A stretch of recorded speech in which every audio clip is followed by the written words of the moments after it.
Is that it?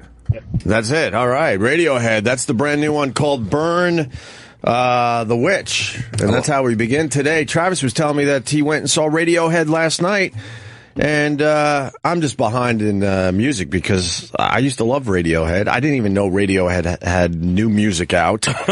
And I had no idea they were playing literally a mile from here last night. I would have loved to have gone. Oh, so good. You loved it, huh? They've never sounded better. Really? Yeah, I was really impressed. And how's the new music? I like it. Yeah? I think it's good. It translates well live. Right. Yeah. That song was pretty cool. That's the first time I'm hearing Burn the Witch. Yeah, they open with that. They open with the first 5 tracks on the record, which is, ballsy to do because people want to hear, You said shitty wrong. Why? The first 5 songs of a new album is opening your show? Yeah. That's a rough start. That's terrible. Yeah, the fans don't really. You got to pepper that shit in. But when your stuff is well received, people don't mind. Like, nobody cared that the first 5 tracks were all new. Okay. If it's fucking Rick Springfield or something playing 5 new tracks to open his show, yeah, then people might care. But I think it's different when you're still a relevant band and you're still putting out music that people want to hear instead of just putting out a record that you just want to put out a record and yeah. Rick Springfield's relevant.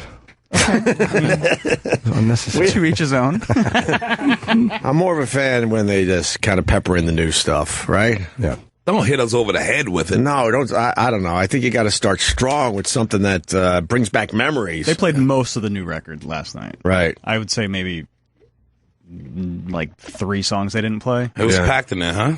Oh, yeah. Both shows are sold out. Nothing worse than seeing a band, they start off strong for a half hour, 40 minutes with every song and you're like, holy shit, this is the greatest thing ever.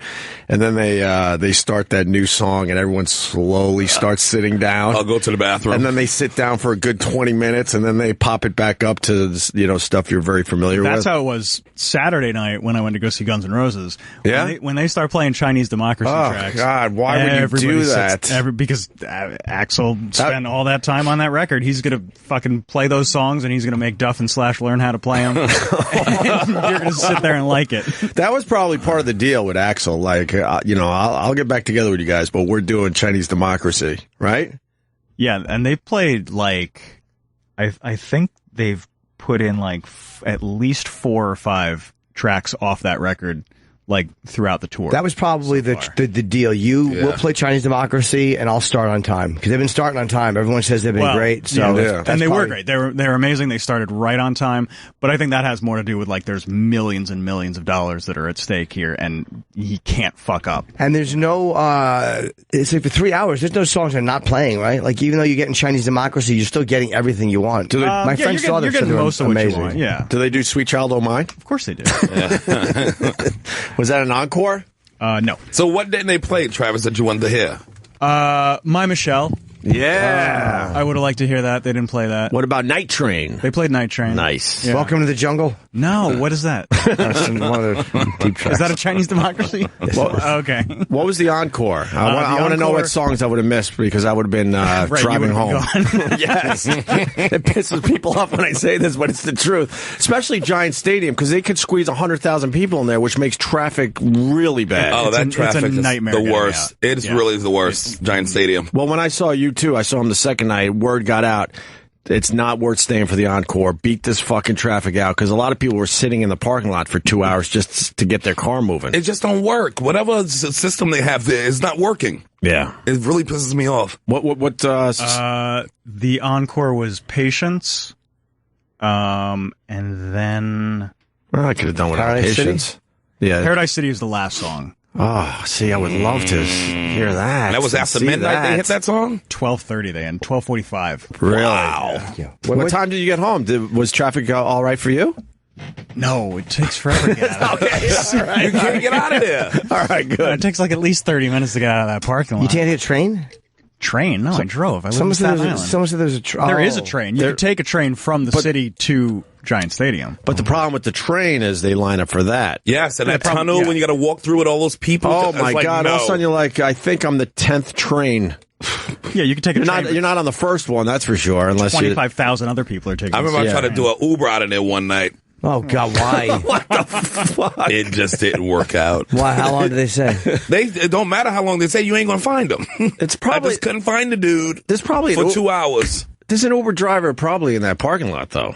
Trying to come around, like, oh, meet me by the police van. Yeah, by the what? It's like 1,000 police vans. Yeah. It's brutal. What are you going to do? And Radiohead didn't play Creep. They don't play that song anymore. They've been playing it. Oh, they have started playing it again a little bit. I read that they practiced every song that they've ever written before this tour. Yeah. But they've been playing it. They didn't play it last night, so they'll probably play it tonight because I'm not going to be there. I find it fascinating that some of these bands have to remember their own songs. Well, I mean, they hated that song for a while. After years. No, I don't. I mean, just in general, bands will do that when they're getting a tour together. They're like, "Oh fuck, we gotta practice and remember some of this stuff." Especially when you play a lot of stuff, like bands like Radiohead and Pearl Jam and stuff like that, and Bruce Springsteen, who like switch up the sets every night. Yeah, you got to rehearse those songs. You got to rehearse all. You got to know every song you've done. Yeah, it's not like these pop stars who come out with the same 12 songs. It's the tour. You see the tour once, you've seen it. You don't have to go again. So yeah, it's difficult. Know 100 songs. Good for you. Fuck, I wanted to see Radiohead. Go tonight. Is this the last night? Tonight? Yeah, tonight's the last night. Do they do a lot of songs from the Bends? They closed with the last song off the Bends. What is the last song off the Bends? That album was amazing. Stephen Lynch, back in the day, turned me on to that 2 thing. hours of sleep. Where are they playing? Madison Square. Oh, you saw them last night, Travis? Got it. Yes. Got So you haven't slept much. No. Street Spirit. Yeah, Fade Out. Right. Okay. Oh, yeah, that was last night. Yeah. Right. Well, you drove to the Garden? Yeah. Oh, that's right, Staten Island. Yeah, it's quicker. You get home in 30 minutes instead of like an hour and a half taking the subway to the ferry. Oh, the bus. ferry, right. No, the ferry's an ass whooping. Yeah. At that time, no. Why is it an ass whooping? Because it's just the slowest. And they go off their own schedule, too. So you can get one, and they'll sit there. What are you doing going to Staten Island on a ferry? I used to play basketball over at Cromwell Gym. Why the hell this gym there? But they had tournaments there. You non-New Yorkers, New York Cityers. I played ball, but I hurt blew up my Achilles. Did the blow right out? Yeah. You're holding your penis, Jimmy. I am. I don't think that's your Achilles. I'm remembering it.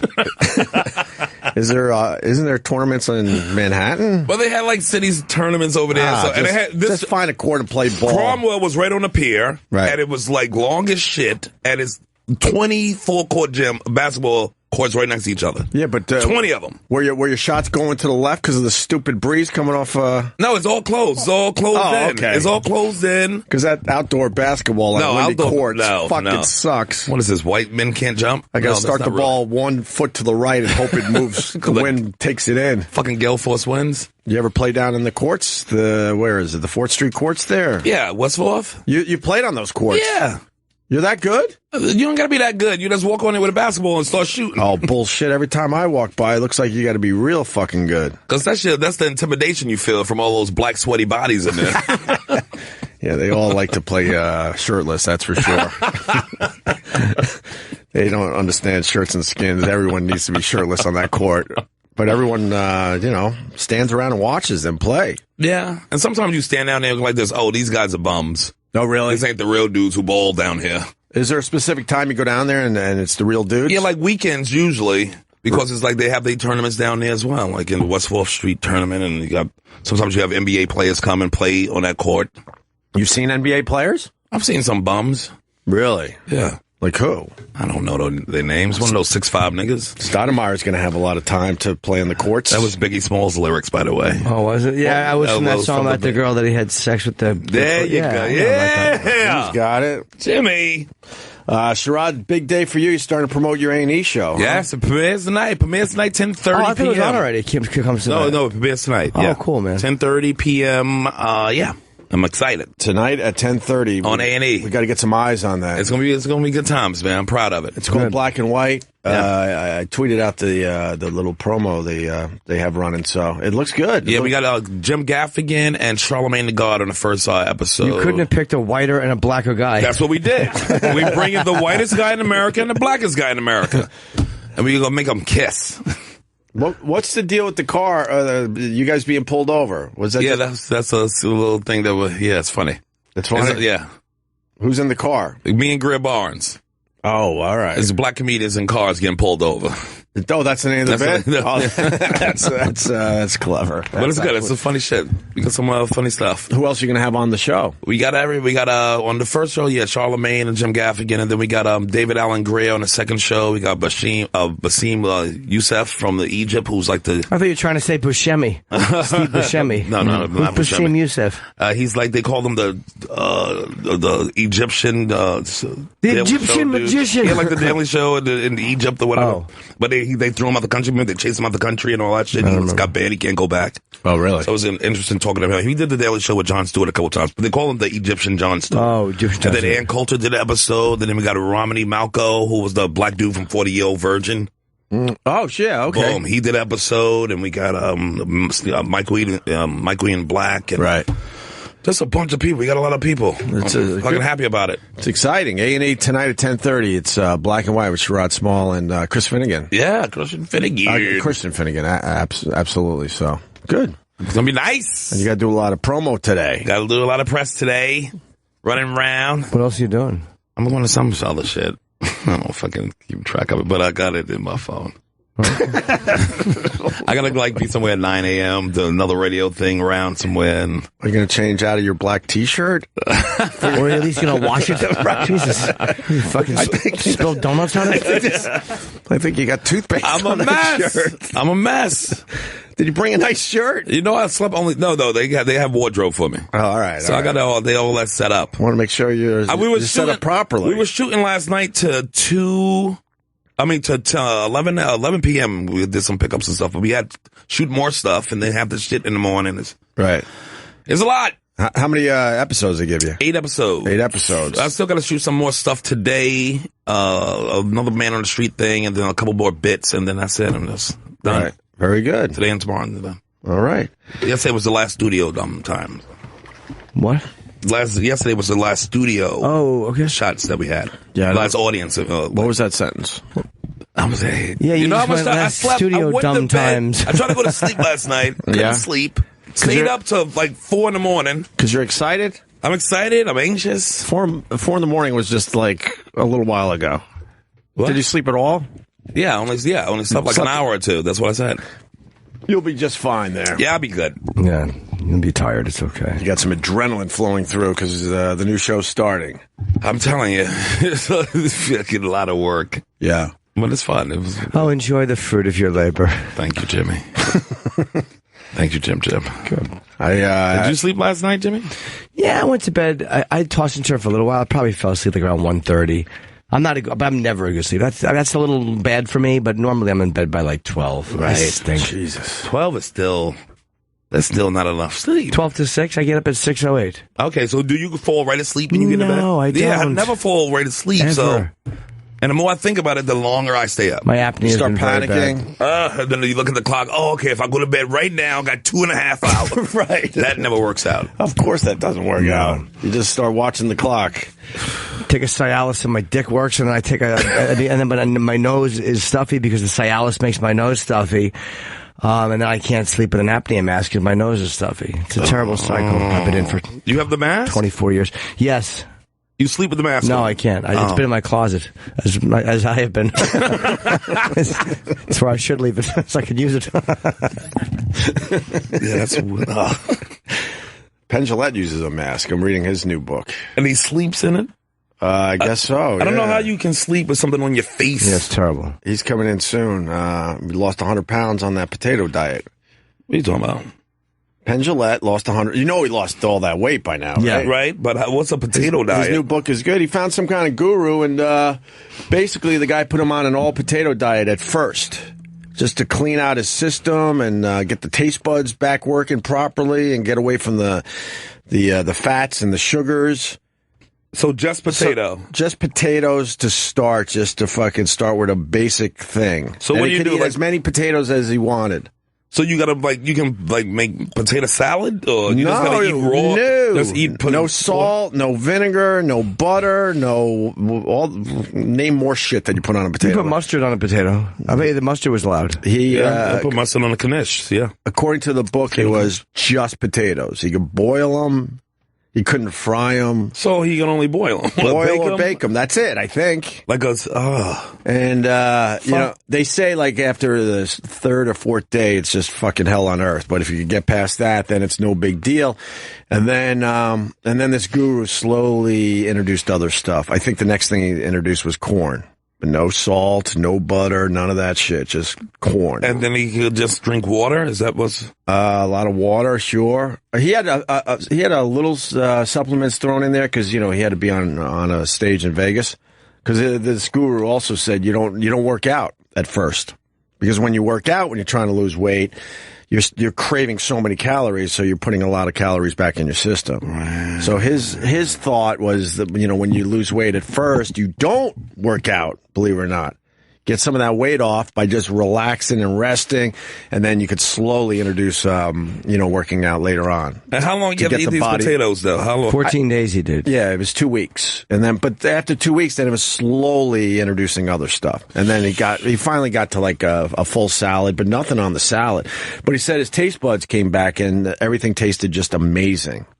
I'm sure everything tastes amazing after 2 weeks of just potatoes, motherfucker. Well, that too, yeah. But then he introduced some beans, and it's a very good read because Penn Jillette was hiding something from everybody. He was in deep shit with his health. I believe it. Deep fucking shit. His blood pressure was just, all his numbers were just out of control. Because when he came in here, he was casual about why he lost the weight, but he needed to.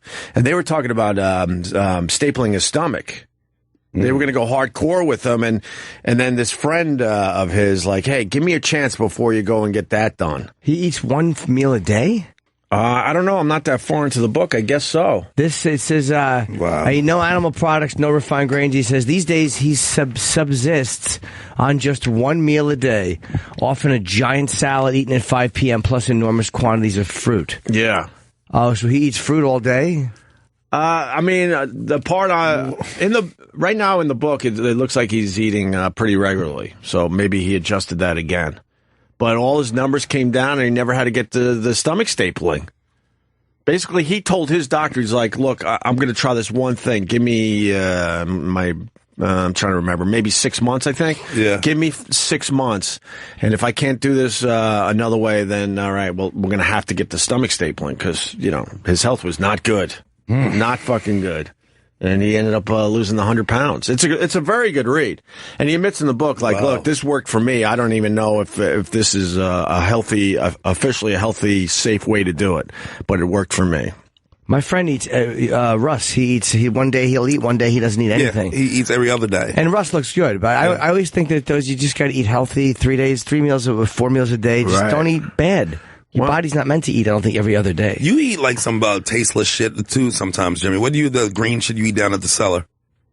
Why is it? You just eat a whole bowl of fucking... I used to eat tabbouleh. I don't eat that anymore, yes. though. You don't eat it anymore? Why is that tasteless? Because the way he used to eat it. Yeah, I would eat it. I would just say really anti-Semitic and anti-gay things, racist things against black people. I was very tasteless. You wouldn't put anything on it, right? No, a little lemon. Okay, a little and lemon. Some chicken. That sounds all right. It was good. The way Jimmy was doing, he had a big bowl of greens. Yeah, but eating like a psychopath. Yeah, but a lot of people say get away from the condiments and you could start tasting your food again. I agree with that. Everyone oversalts and ketchups, all that shit. Yeah, and you just dull your taste buds. There was something else. This guy that helped out Penn Jillette, he said that it's good to not eat and skip a meal because then your body uses its reserve to keep you going, which it starts eating at your own fat.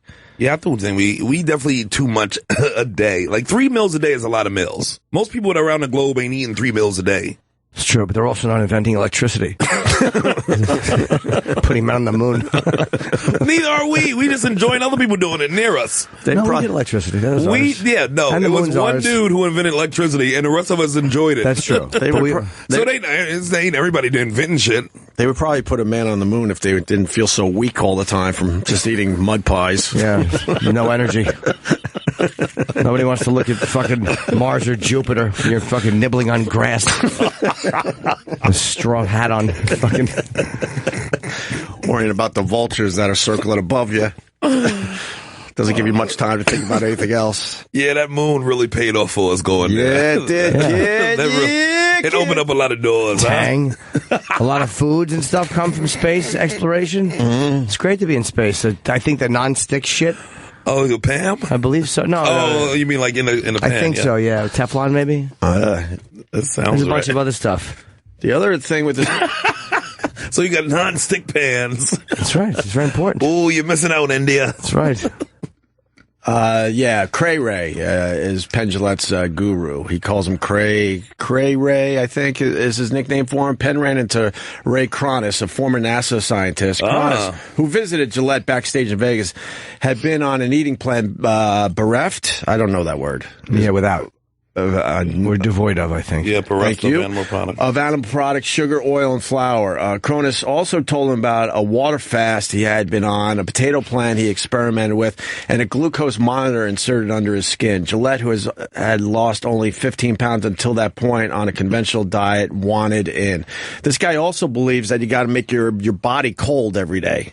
Yeah, shivering burns more calories than anything else your body can do. Well, he says because, we're supposed to go through winters. Our ancestors went through winters, and our body's set up that way. So he said that if you go cold, then your body's using its reserve because it thinks it's in the middle of winter, meaning you're not getting as much food. You're not gathering as much food because in the winter, obviously, it's slim pickings. So his theory is that you make yourself cold every fucking day as well with cold showers and whatnot. And it's tricking the body into thinking it's in a winter cycle. I buy that. And that'll make your body work a little harder and burn more calories. I buy that. I mean, all his theories were fascinating. But Penn was very careful. He's like, look, man, don't fucking sue me. It worked for me, but I don't even know. And how much weight did he drop? Last I heard, 100 pounds. And all his numbers went way the fuck down. What was that last thing you just erased, Paul? He made him sleep for long periods of time, too, so it felt like a metabolic winter? Yeah, that's what I was talking about with the cold showers. And then, he wanted to just fucking rest. Just rest as much as you can. He didn't want him doing those Vegas shows. Understood Penn Jillette has to do his Vegas shows, right. But it kind of went against his plan because he didn't want him to move at all. Just stay in your house, eat your fucking potato, and just lounge out and take your cold showers. Well, that sounds Isn't that wild? Like what a lousy diet that is. Have a potato and a cold shower. You'll feel good. But at least they don't say run around the block or work out or lift something. That's the better way to do it, though. Yeah. But again, if Penn lost the weight, good for him. I'm sure, good. And plus, dropped his cholesterol and all that type of thing. Absolutely. He looks a little weird skinny, though. We're not used to it, that's all. He looked like a white Luther Vandross when he dropped the weight. That's right. Everyone looks very strange when they lose that much weight. Some people, not everybody. Some people. And then I think the skin maybe starts tightening up because it realizes, okay, this is the new form this body's taken. Yeah. Because then after a while, these people that lose a lot of weight, their faces start coming back a little bit. Yeah, and the neck always looks weird to me. Well, as you get older, the neck does too. If you're fat and older, your neck is just going to kind of fill out because you're fat and older. Right. But if you're skinny and older, you can't. The neck's the first thing to fucking shit the bed. Right. Neck sucks, man. I put lotion on my neck every night. Some would call it cum. But I put lotion on my neck, so you're just trying to stave it off, but you can't. No, you can't. It's part of getting old, man. The neck is surgery on into something. The neck is going to just fuck us all in the end. Are you doing surgery? I hate those necks where it's the chin to the to the I guess the breastbone. It's just a that bad look. Fuck. You got to get surgery when that happens. But I hope you're wearing an orange jumpsuit when your neck surgery is done. Get it? Nice. You think they'll get that surgery better? The neck surgery? Yeah. I mean, right now it doesn't sound like it's something they got figured out. Because it's that neck is that tender skin. Because they got to pull it from the back, I guess. Yeah. They got to figure it out. They got to figure that out. Because that's a bad look. When somebody's really lost their neck, like is all hanging. Mm-hmm. Good God Almighty. I would rather. And then they wear suits and that whole part is hanging above the collar like a dead fucking. Yeah. Oh. Not good. It's real shit. Penn doesn't look bad though. He looks really good. No, he looks good. He looks really. It's just weird to see him because we know him for so many years being fat, but he looks really happy. Remember Al Roker lost all that weight all right? Yes, Al looks pretty surgery. good though. Sharpton looks good. I saw him at the roast. The guy looked good. I mean, we tease him about being skinny. He looks horrendous on TV though. But in person, he looks at least healthier. Like he's almost too thin. I give you that. Like his lower body looks mad hella skinny too. Like he lost. It's harder to lose like waist. Somebody had a funny line about it. They said Al Sharpton looks like someone forgot to water the old Al Sharpton. I forget whose line that was. Might have been Harry. What was his name? Kandabala. How do you say his last name? Kandabala. No, Kandabala, I think. Indian comic. Yeah. You He's think, very funny. I think it was him. Damn, I can't think of his name. Yeah, I know he's about. you think he eats white babies for breakfast? I hope so. You hope so. They're delicious. They're delicious. They're delish. They got less bones in them. You don't got to pick through the bones. So Penn's coming in. One other thing about Penn, He's coming in today? Oh no, soon. Wednesday, next week from I did today. a show with him before. Me on a Travel Channel. He is Street cred. He is one of my favorite guests that come He's into the studio. He got so many great stories. And you just say, good morning, Penn Jillette, and then you just watch, well, you don't watch the clock because it's so damn good. And then you realize, holy fuck. Yeah. He just talked for 2 hours and it was amazing. I want to get out to that massive estate that he has out in Vegas. Does he have a huge spread? Yeah. Can I see a picture? Like Bob Dylan and somebody went to his house to record his last album. Well, he's a huge fan of Bob Dylan. And Dylan came to his house to fucking, it's crazy. Have you been? I've been to his house. No, I haven't. He invited me, but I never got a chance to He didn't mean it. No, I I'm just sure he invites did. people. Yeah, I would at the Sunday school we taped there. That's a massive compound. Yes. Wait, that's his whole spread right there? Yeah, that's Vegas. That's a big show in Vegas for 20 years money. Wait a minute. What the fuck? Yeah. What is that? It's like a weird. It's like a child's playset. Yeah, that's what it looks like. You can make that out of Legos. It looked like the Fantasy Factory. Like, what is that? Is that like a Rob heart-shaped Dyrdek. pool over there? Like, what is this? Yeah, I don't. Wow. Is there more pictures that kind of... That's more of it? Wow, wait. Good for Penn Jillette. It almost, but then that part looks like a prison. What part? Weird, different colors. That looks like a women's prison, that part of the compound. Nice. Just stopped us in our tracks. So I wonder if he owns all that too, like around his shit. No, those are mountains. And good for him. No, right here, like this. What's wrong with you? And good for Penn wasting water out there. You see how green his area is? Yes. Good for Penn. He deserves it. He kept Vegas alive. He should be able to use as much water as he wants. Fucking huge. That's pretty impressive. So what are they just taking big pieces of the desert and just giving you, hey, you take this little, because it's not like a housing comp. Right. They just take a big block and you just. They're just spread here and there. But Penn also talked about how he was depressed because he was so big. Would you imagine Penn Jillette being depressed? No, I would look at him and think he should be. But no, I didn't know that. I never would have got that from him. He was suffering from depression through the whole thing, and everything came back because he lost the weight. He was feeling like he was in a prison. Huh? He was in his own one-man prison. When you don't have the body you want, you weigh 100 or 200 pounds over what you want to be weighing, yeah. But he never really felt like he just felt like he was just a big guy. Because he was tall, too, so he can play it off like I'm just a big guy, but he was turned into a fat guy. Right. He was just a fat, tall dude. But he started, losing his breath and this and that, and then they found some action. I think he had to get a stent. In the Widowmaker. The Widowmaker. You had to get a stent in the Widowmaker. Jeffrey Gurian just had that surgery, early this year. Oh, good. Let's hope it's a success. God bless Jeffrey Gurian. Jeffrey Gurian, I saw walking on 2nd Avenue one time, and here's your reaction. Don't move. That's a guy named Jeffrey Gurian. And he won't see us. And he keeps walking. Oh, he's a good guy, though. Is he all right? Yeah, he had a successful surgery. So Jeff's all right. Do you want to call him and make sure he's okay? Or? No, I'm not that concerned. You sure? No, man. I'll see him. I'll bump into him. God bless. Nice surprise. I'm not concerned about Jeffrey Gurian at all. Oh, boy, does he like to talk. Yes, he does. Yeah, he's a little yap. He's a little yappy. But, it's in his He means nature. well, though. Yeah. He means well.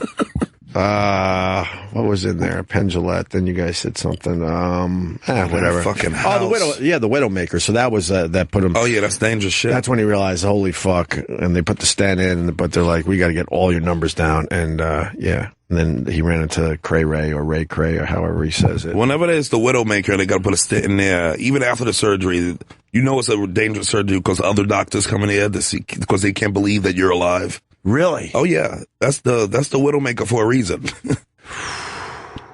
Yeah, serious shit. That's clogged. I think even Jeffries was clogged like 95%.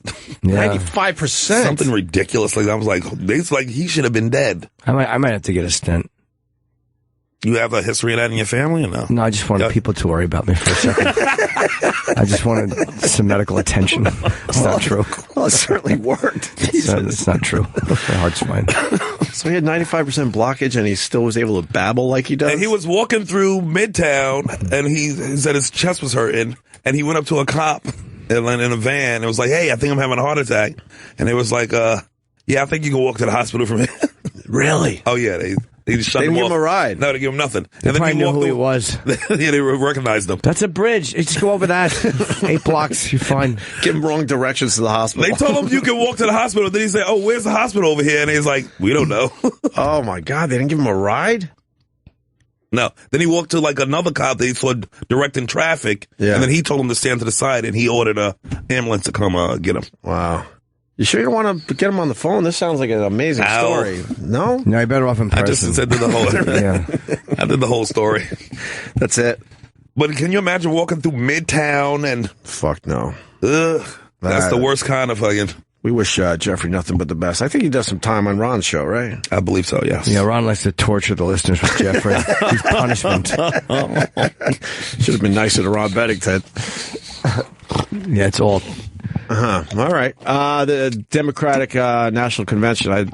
I bailed, man. I wanted to stay up for that shit last night. You miss Bill Clinton? Saw some clips. He's starting to have old man voice. Yeah. Voice is definitely getting weaker, which is really depressing because he's, whether you like him or not, he's a great speaker. Yeah. 11:13. Oh, for the West Coast too, they had to speak late. It was long, man. Yeah, I didn't get to see. Well, I didn't need to, but Hillary, I guess, spoke because she's officially the first woman to be nominated. Hillary, yeah, my boy Dwight said Hillary was dressed like the last guy that Bruce Lee had to fight to Enter the Dragon. So it's the same jacket. It was fun watching you stumble through that. Watching you go through that one was watching the touchdown in the longest yard. Let me let everyone know. It's early, I only slept an hour. Let me let everyone know what happened. I miss you boys. You told us that before the show, and it was a huge reveal and laugh. The mic should have been on then. Yeah, you never do your good ones before the show. And then it kind of might have fell a little flat on air. It's all good, but it's a very funny line. It was the last villain in that movie that Bruce Lee fought. That's how she dresses. Yes, that's the best description of what she wears I've heard yet. I don't know where she picked this from. It's like, where did she get that style? I don't see any other woman wearing this shit. It's kind of like Margaret Thatcher-ish, but she doesn't want to look old. So she don't want to look old? Yeah. She tries to cover up the neck, and she's trying to be fashionable. She always covers up the neck. That shit back looks to the neck, bulletproof. The neck thing. Yeah, it's weird stuff. It's like future wear or something. Yes. Yeah, her outfits are horrible. It's future shit from a space movie. Where is she? Off-site somewhere. Yeah, I think she should have been there. I know she wasn't there at the convention. But I think wait, she was tradition. in Philly though. I think it's tradition. You show up the last day for the big, huh? She's in New York. She was in New York? Yes. Like tradition, you saw up on the last day, I believe. Oh. All right. I saw Philly, but okay, they're inside Convention Hall, obviously, and then she was in New York. Why was she in New York? She doesn't need a campaign in New York. I mean, Trump thinks that he has a shot, but there's no way Trump's going to win New York. I think it's just dramatics. Huh? I think it's just dramatics, like her making the last entrance. She's going to come in the last day. But it's a big deal that she's the first woman to officially be nominated. So I don't know. She should have broke tradition and showed up. That would have been a big, huge. People would have lost their fucking minds. Do a quick little something, and then she does her long speech on the last day. True. Are you watching any of this stuff? No. You don't care? No. You didn't see Lena Dunham or Bill Clinton or Hillary or Howard Dean going back to his shtick? That poor fucker. Was he trying to be funny with it? He did the whole, we're going to take Harkins. Remember the famous Howard Dean thing? He redid it last night. That's his, what'd you talk about, Willis? That's his shit. He always got to say it every time we see him. Paul, no, start from the beginning for the little build-up. It's only a 45-second clip, but this is what you missed. And last what's that night. behind him? Why does it look so dated? It's a screen. It looks like he's standing in the War Games room. Yeah. Yes. He's standing in front of Joshua. Well, it might be Jeffrey Gurren's EKG in the background. There's a big gap right there. There's a big emptiness right there. And then they put the stand in around here. And then look, Jeffrey's back. God had him right there where that gap was. Fucking visual joke on the radio. Good for you, buddy. Poor fella. Here's Howard Dean from last night. Oh, no. Okay. And if that is the president we want, if that is the America that we believe in, then do not wait until November to make your voice heard. Go to HillaryClinton.com to donate right now. Oh, my God. Help make history and volunteer, because this race is going to be won on the ground. Get ready to be and it's going to be very won uncomfortable. in Colorado, and in Iowa, and North Carolina, and Michigan, and Florida, and Pennsylvania, and then we're going to the White House. Oh, man. Why would you? That would be like if JFK was speaking and he reenacted his assassination. Well, he's having a little fun. They have a little fun at their conventions. That ruined him. That ruined his political. That's like Dukakis putting on a fucking a tank helmet. Yes. That was the worst. Poor thing. I feel like he had a shot up to that point, and then was he close in the polls? I don't remember. I mean, he was saying sensible stuff. He's a doctor or something, so people listen to him. And then he lost it. But a lot of people said you got to look tougher, so he thought this will make me look tough. And then that helmet, he was in a tank too, right? Oh, Dukakis? Yeah, he was in a tank with his bobbling head, and people were like, "Oh shit, we can't fucking vote for this." It guy. reminded me of the scene from Ishtar. Remember that movie from? I do, but I didn't see it. But it was the same type of in the tank fucking shot. I don't remember Ishtar. He's trying to look like a tough dude. Was Ishtar good? I know they talk about how horrendous the movie was, but was there anything good about it? Here's the original Howard Dean from 2004. A chubbier Howard Dean. You know something? If you had told us 1 year ago that we were going to come in third in Iowa, we would have given anything for that. And you know something? Not only are we going to New Hampshire, Tom Harkin, we're going to South Carolina and Oklahoma and Arizona and North Dakota and New Mexico. We're going to California and Texas and New York.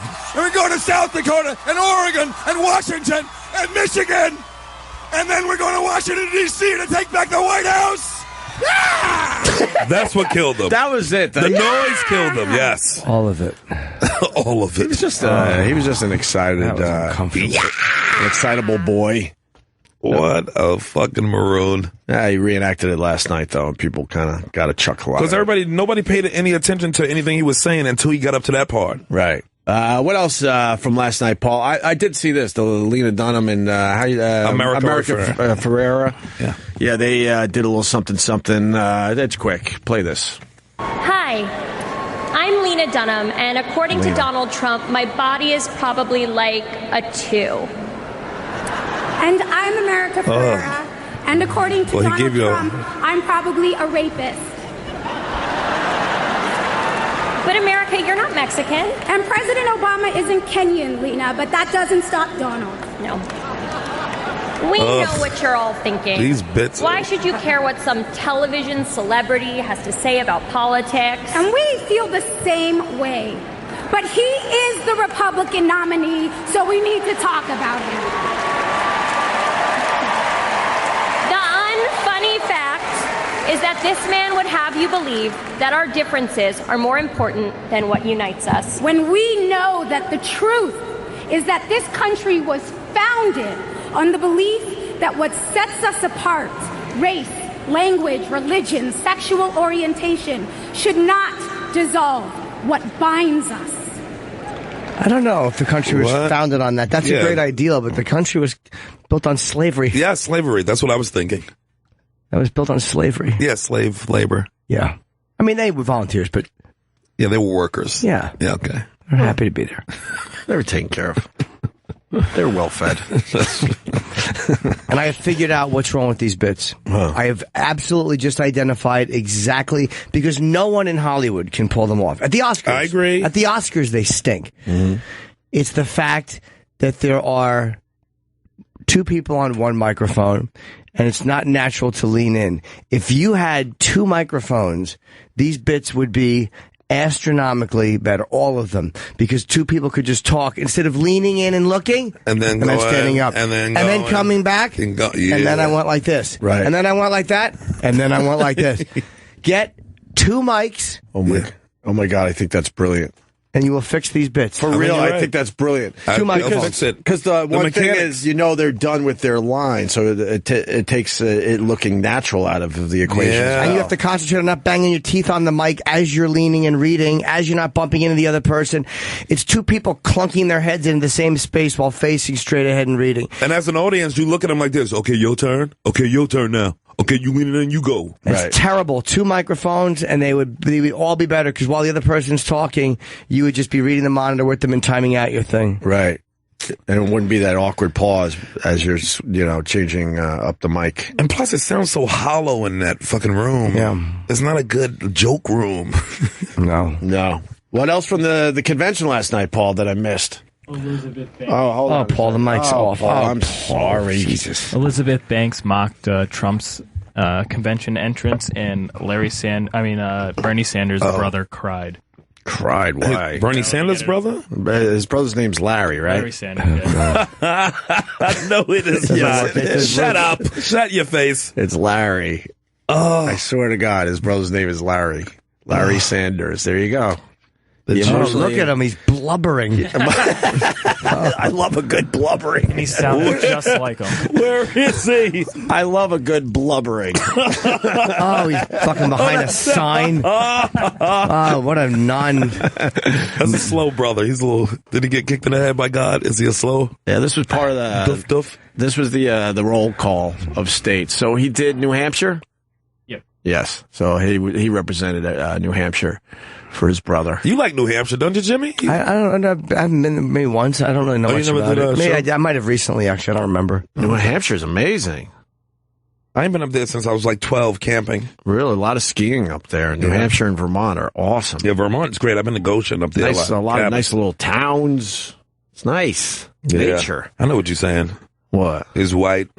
I don't see color. Shut up. You see the color. I'd leave that up to you. Let's do the Larry Sanders. We cast 9 votes for Bernie Sanders. Yay! Is that awful? And 7 votes for the next great president of the United States, no, look at Larry. Hillary Clinton.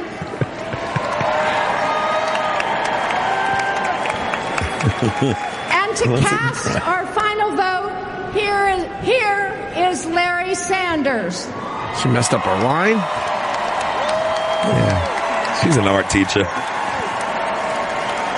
I want to bring before this convention the names of our parents, Eli Sanders and Dorothy Glassberg Sanders. They did not have easy lives, and they died young. They would be immensely proud of their son and his accomplishments. They loved him. Wow. Democrats. Oh, he almost got Bernie going. Yeah, he did. They loved the New Deal. It's cool. Franklin Roosevelt, and would be especially proud that Bernard is renewing that vision. It is with enormous pride that I cast my vote for Bernie Sanders. He's about to lose it. Bernie's about to lose it. Bernie's ready to Democrats abroad.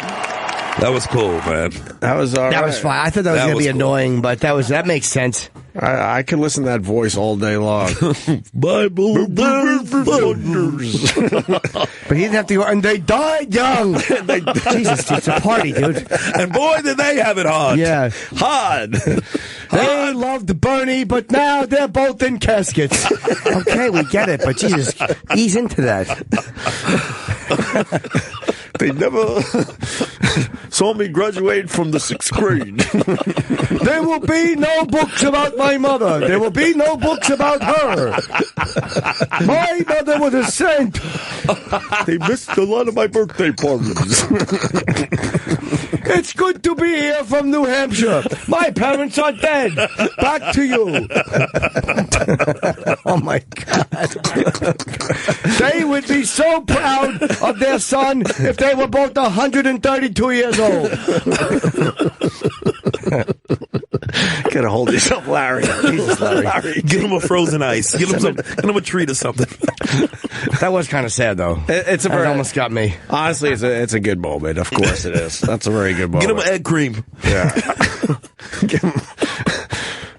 He should go into cartoons. It was great. It was special. He could easily voice a cartoon, that guy, that Larry.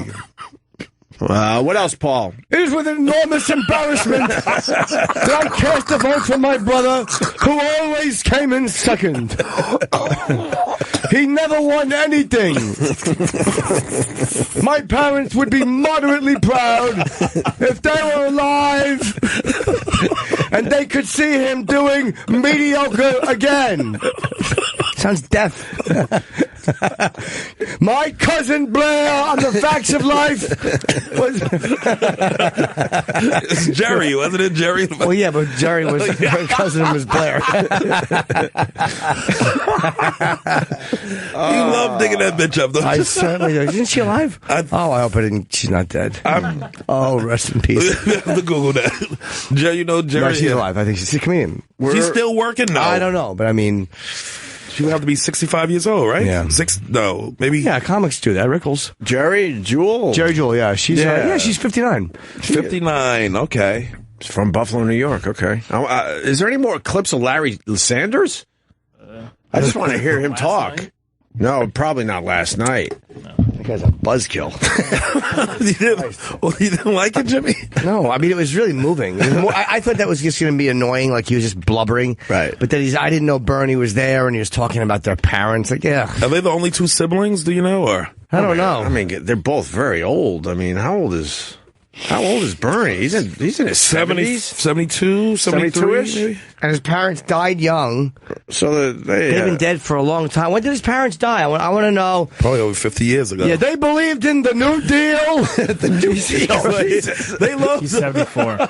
And they were very happy when we nuked the Japs. Yeah, times were different. They used to laugh looking at the photo of that naked girl in Vietnam with fire on her. When did his parents die? In the Why 50s? is that the three historic things that pop in your head? I just couldn't think of other war things that were considered atrocity. I mean, the atomic war was pretty bad. That was from back then. The naked girl in Vietnam, who's still alive, by the way. They might have been dead before the naked girl in Vietnam. When did they die? His mother was born in 1912. Jesus. So was electricity. She would be 104. Oh, that's actually still doable. 104. Dorothy, get to name them? Oh, no. What was the name? He got a sister, too. That's his wife, Oh, that's Jane. his wife. So it's only him and his brother. I believe so. That's what it's looking like. Yeah, that's why. I can tell the relationship between them two seem close. Eli and Dorothy. When did they die? Eli, we're trying to find out. Poland in he was, Wait a minute. In 1904 for the father was born, 1912? Fuck. Wait, the father was born in 1904? Yeah, I'm still a math there, yeah. 1962, the father died. The father died in 62? So before, no, that's Vietnam too. Way No, it's before Vietnam. yeah. And when look the at mother that. died? He was 58. 57. 57 mother died? Yeah, the No. father. What? The father was 57 Yeah, when he 57 when he died in died. 1962. The mother was 47 when she died in 1960. 1960. The mother died my first. God. Yeah, that's a little young. They died young, and thank God they missed all those hippie fruits in the late 60s. My parents never got to do acid. They would have been so proud to watch their son giving away everybody's money. And they on Debbie Wasserman Schultz. On that bitch. Good for him. Good for Bernie. Bernie seems like a nice guy. Oh, got more Larry. There's more Larry on the TV. Want to hear a little more Larry? Yeah. I mean, there's an older clip, but I just like hearing the guy. Yeah. Oh, it's not. This is not a wig. I tape straw to my head. This is dryer lint. Why did their parents die so young, both of them? It was a murder-suicide, separated by 2 years. They died young. They had hard lives. If you coming from Poland, yeah. That's a rough one. Yeah. That's... Yeah. 1904, you born in Poland? 1904, Poland? Shit. Yeah. Come on now. Circa 1904? Yes. Yeah. My father came from Poland, but he thought he was going to South America. Get it? Polish joke. My dad and 2 of his friends are locked in a storage closet. Whatever the Polish joke would be. Here's just because he sounds like Bernie, we want more Larry Sanders. This is from a year ago, basically talking about Bernie's chances of becoming president. Wait, what TV show is this? In England. Okay, it looks foreign as shit. His brother actually lives in London, and what he was doing there, he was casting the vote for Democrats abroad, not New Hampshire. Oh, okay. But what's he doing in London? He lives there. Oh, okay. Oh, I didn't know that. Oh, that would have. I don't know. What is he hiding from? Secrets. What is he hiding from? Both of my parents missed the Beatles. They never heard my father would have loved to have held her hand, or held, as it were. And that old bitch, he's pointing to Queen Elizabeth, is still alive. Man. All right, let's listen to a little more Larry Sanders. In America, as a backing Corbyn in this country. Well, they probably are similar people. The crucial thing behind it, I think Bernard put it... My parents would want to know why I have this stupid accent when I was raised in Brooklyn. Pitiful, full of... Wait, now he has an English accent. Yeah. Well, you know, when you're over there. But last night he didn't. He's probably been there for years. He's pulling a Madonna. That's but all last night I don't think he had that English accent. Because he had to take it out, because America be like this. Yeah. Where your brother from? Jesus. Yeah, kid. How does he dry his hair? With his hair It's so it's dry. a mess. Yeah, my hair has all the bounce of a tire iron. Why is it so dry? Why is it so It's like dry? dried spaghetti. It crinkles on my pillow. It sounds like packing peanuts. My parents were ashamed of my dry hair. Why do I sound deaf? Why is it so dry? It is a... Let's throw some conditioner in that shit. The fucking bird's nest. He's got most of it still. Good for him. Yeah? Unlike his brother. Push play. Does very well. Massive inequality. We've had 40 years in both countries. The Americans are a bit worse than the British, but not... This is the same doing guy? very well either. Yeah. In Well, he was which blubbering the last night. average working people have had very little increase in their incomes. The countries have gotten more wealthy, but the vast... He's been over there 40 years? We'll cut our losses. How long he's been over there? I would assume he's been there a while. long time, right? It sounds like he's got the accent. Didn't have it last night when he was blubbering. And then Bernie almost started breaking down. That's a good moment. What the That was fuck? very nice. It was special. It's a human moment. It was special. That was very nice. This Lena Dunham America Fiera thing. I thought it was really cool. Who'd you rather, Jimmy? Huh? Probably America. America? Yeah. Yeah, that's a definite. Yeah. Ugly Betty. So you'll take Ugly Betty. Didn't she have braces? On the show she did. I like that. You like that look? Yeah. You get your dick sucked by a girl in braces? Yeah. Yeah. Not in a Their while. legs don't move proper. Oh, you mean teeth. I like the Forrest Gump magic shoes. They break off like Forrest Gump. Yeah. Magic shoes. Wow. She's the one that Lady Di got naked in front of, too, right? Yeah. Yeah. What? It's a whole thing. Yeah. Oh, Lady Di? Yeah. From the show. She decided to... she was vomiting in the sink. In front she of was us. in the stall, and she Yeah. disrobed herself in the stall. And Who did? Lady Di. In front of... Ugly Betty, who happened to be at Sirius XM in the bathroom at the same time. Oh. And then she's taking a liquidy dump with the stall door open. Who Lady Di was? Yeah, then they told us she can't use the bathrooms around here anymore. Yeah. Well, they were right to tell her that. And then so we had to escort her down to like Starbucks so she could ruin a Starbucks bathroom. Lady Di currently thinks she's on a Navy ship. Like fucking Captain Queeg. She's having a complete meltdown. Poor lady. She had the door open. Just okay. How's she doing that? She's having a. Jimmy wasn't making a joke there. She thinks she's on a Navy ship. She called us once from a home. Yeah. She's not doing well. I blame you for that, Opie. God, I can't Opie, be blamed that's you. for fucking everything. You know you was Sherrod. responsible for that lady. All the laughs y'all had on her. Pointing and laughing. We fucking try to get her on the. On over what? How about off alcohol? We tried a lot of things with her over the years. I feel, I feel sad. But she's in a home and she thinks she's on a Navy ship. She called us out of nowhere one day, and it was really kind of sad. It was real sad. And she thought she was on a Navy ship. Yeah, she's not. Travis is like, yeah. And did she It's think just that? so weird that it's weird how the brain works that she remembers everything about this show. Right, that's what I'm considering. Yeah, it's weird that that's But weird. She also thinks that it's 20 years ago and she's on a Navy ship. Didn't she think Reagan was president? Yeah.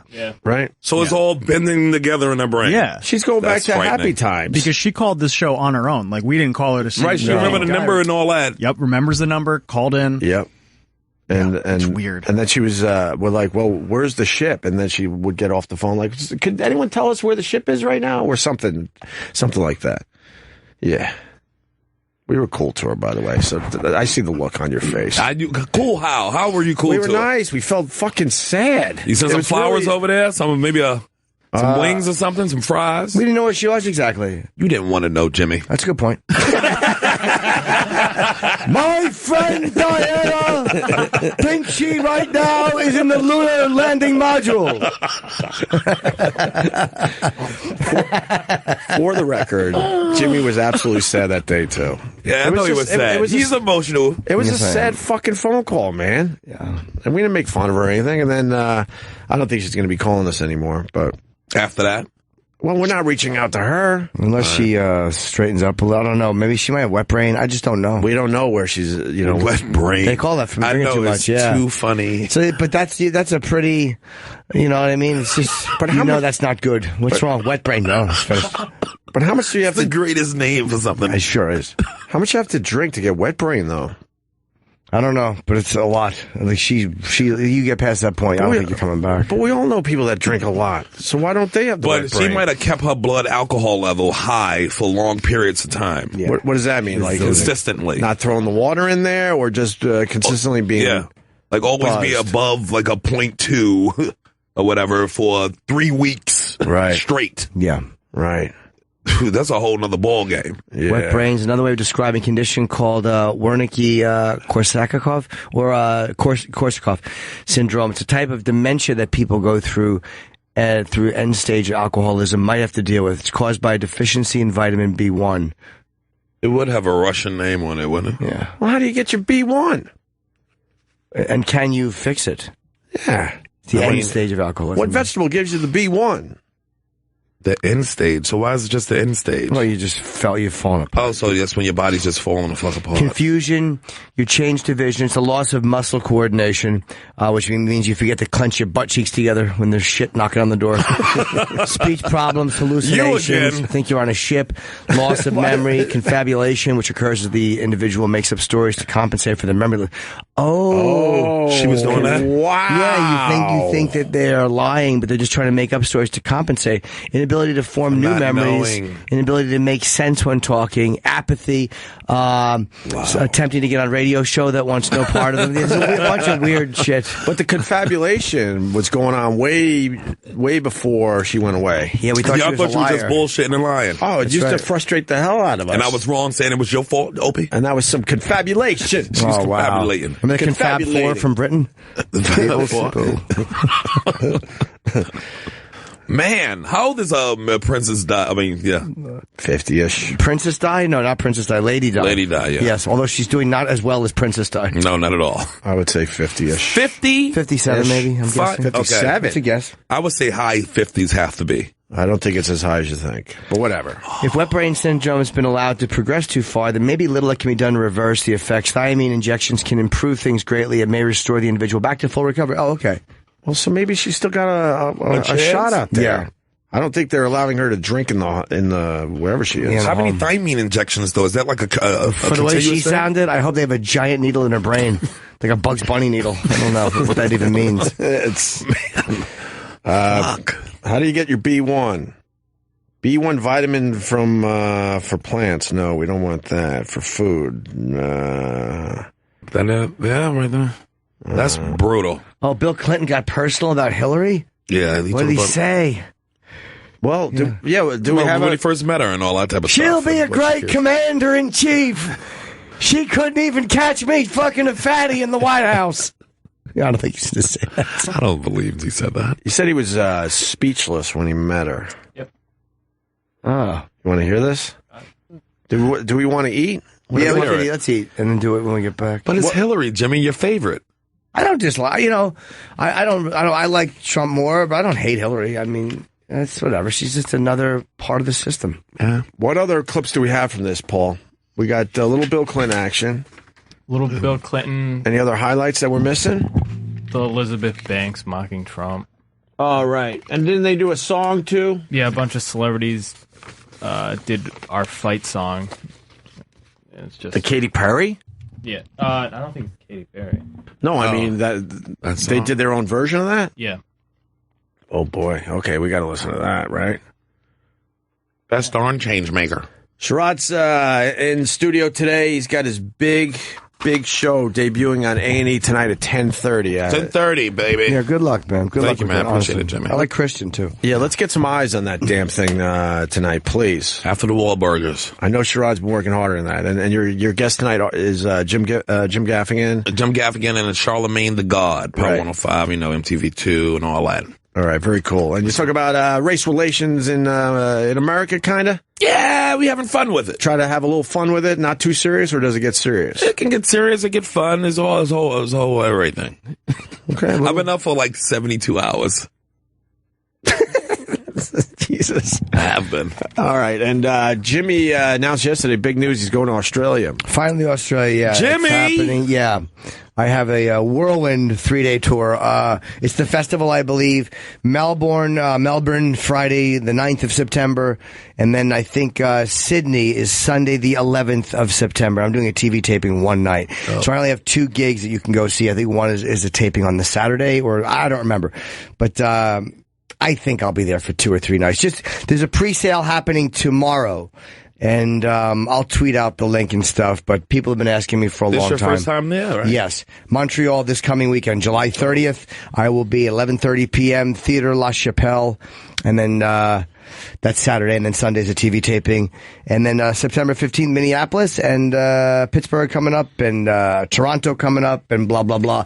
And the new podcast comes out tomorrow. Jimmy! For UFC Unfiltered with myself and Matt Serra. Oh, nice. Talking to Jason Ellis and... No, that's already out. This is the next one we have. That one's out. We haven't taped it. We're taping the other one today. How many episodes you did? Any guess? 11 or 12. Oh.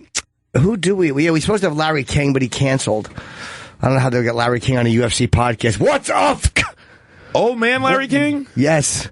Old man Larry He wouldn't have known it. He's still alive? He's not. That's our opening line to him. Every time he walks in. That's his wife's opening line to him. Oh, he could still hang. I'm sure he can with his tight jeans. He comes in here like twice a year and he can hang. He's ornery. Oh, I'd love to get Larry. And very sharp still. Yeah. I'd love to get Larry Sanders for the UFC podcast. Brock Lesnar was doping. My parents never did steroids. They fought clean.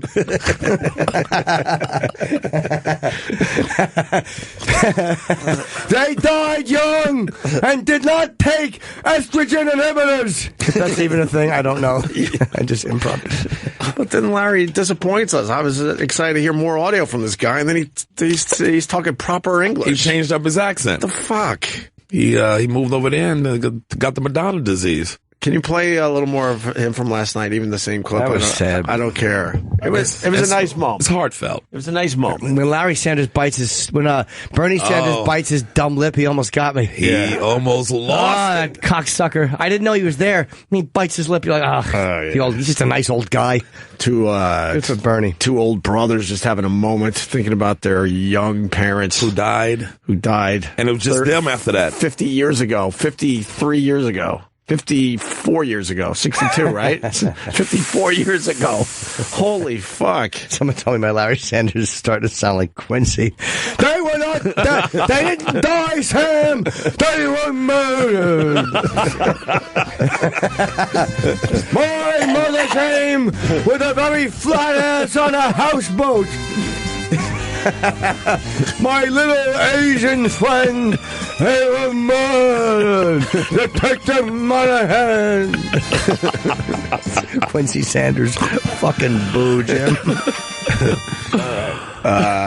Could you just play a little of this, please? I want to bring before this convention the names of our parents, Eli Sanders and Dorothy Glassberg Sanders.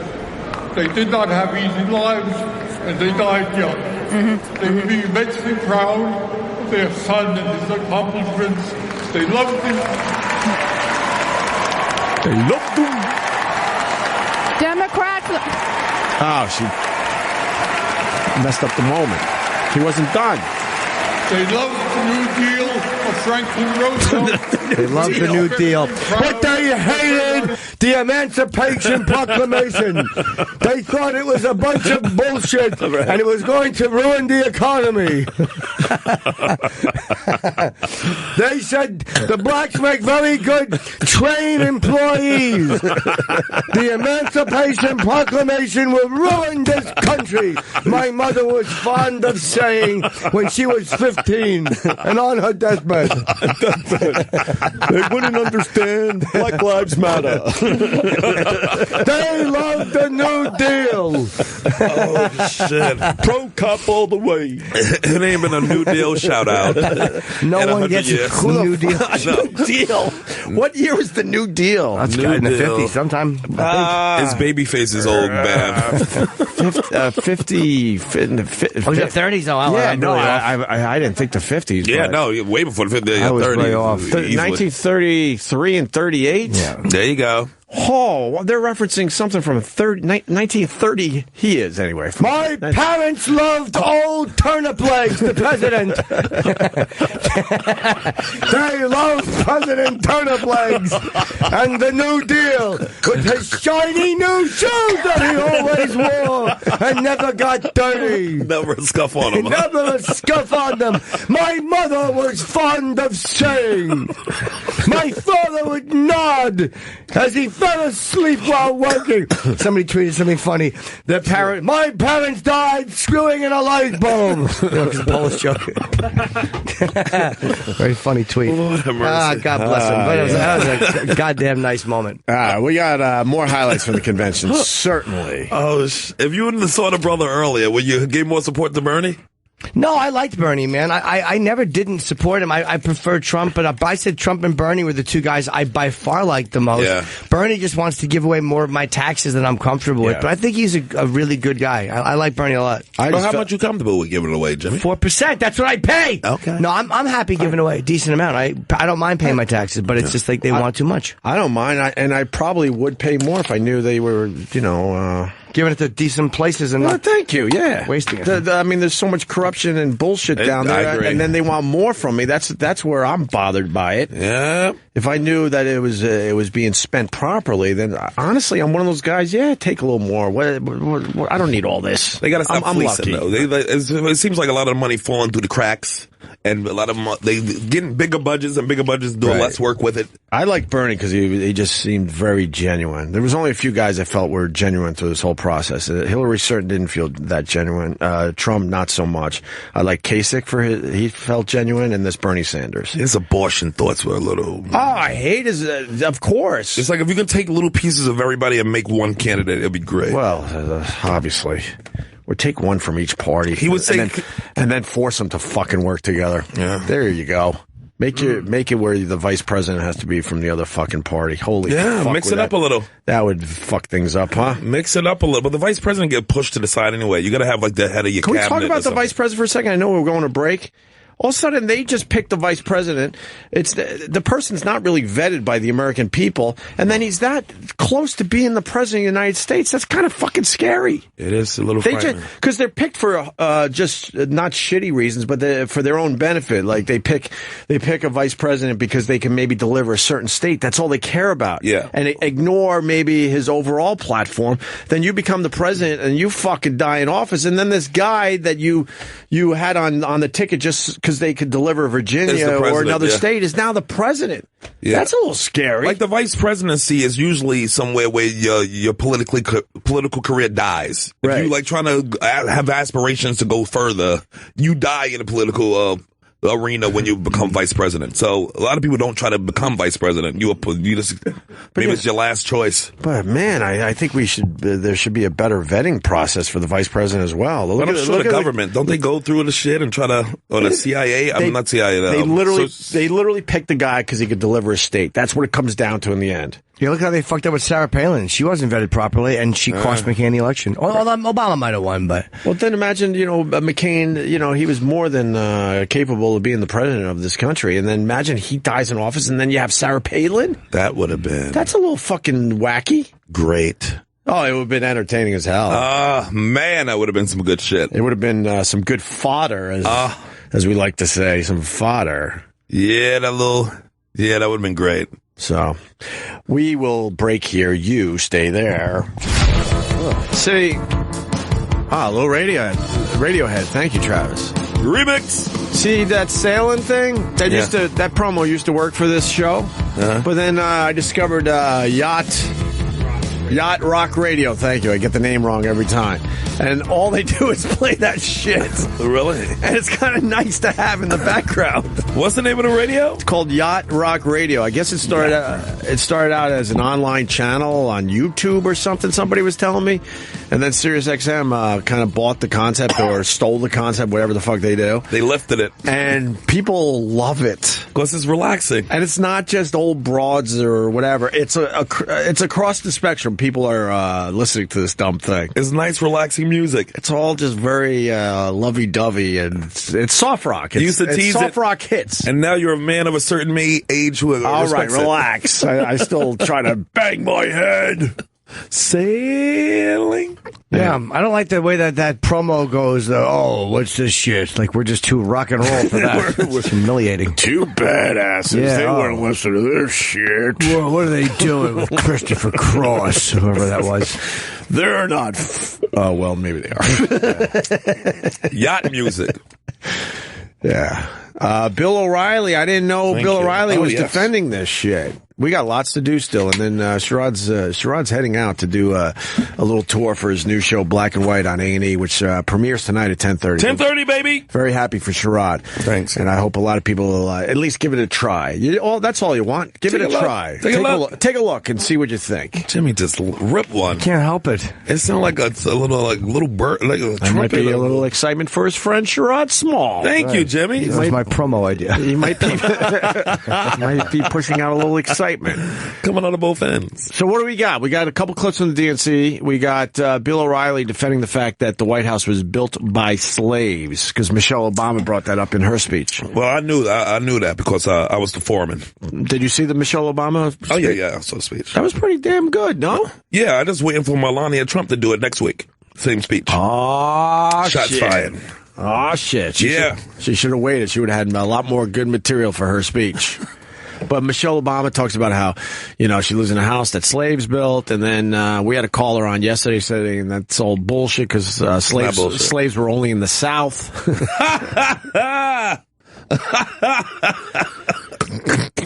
What's the difference? I mean, they really loved their slaves in the South, right? And they just held on to them, I guess, longer than everybody else. Yeah. Well, yeah. Yeah. But Bill O'Reilly defended the fact that slaves built the White House. You know what? If you got the clip, just play. I think it might have been in his book, too, but go ahead. What? One second, it froze. Oh, it froze? No surprise there. Hopefully we have it in a second. I could play it off my phone, maybe. Will that work? Yeah. The system froze up. Basically, he says that they were well fed and had decent lodging when they were building the White House. Well, that's good to know. But he says, too, that they didn't forbid subcontractors from using slave labor. So she's essentially correct. Right. So that means she's correct. You don't have to say essentially. She's correct or she's not. Essentially. Bigger word before it takes away from correct. Yeah. So Michelle Obama is correct. Those are hard words for him to spit out. She's mistakenly correct. Yes, she's possibly kind of. All right, I think we might have it in a second here. We can agree. Wait. This is actual footage of them. Oh, my God. I hate barbershop quartets. Fucking hate them. Jimmy, why? Just four guys there. I don't know what I want. Ugh. Awful. They're awful. They're striped jackets. Fucking They're just loathe trying to them. spread happiness. Oh, they're the worst. But they spawned a whole bunch, a lot of great groups. Everything came out of that barbershop quartet type of rhythm. Yeah, Sabbath didn't. Yeah, they did. No, they didn't. It's still rhythm. It's still your bass and your. You know, how slow is the barbershop that they had to fucking sing all day? Yeah, that's a beating. But I think it was actually the guys working there, and they used to sing in the shop, and then said, "Hey, let's take this outside the shop." I've never seen anyone sing in a barbershop. That's because you're not old enough to see the No, remember they those call days. them that because their outfits probably look like the barbershop pole because they're wearing red and white. Or they're wearing that because they're from the barbershop. I don't know which came first. So it had maybe it has nothing to do with the actual barbershop. I think they used to stand outside. Then they used to be in there working and then stand outside the barbershop and sing.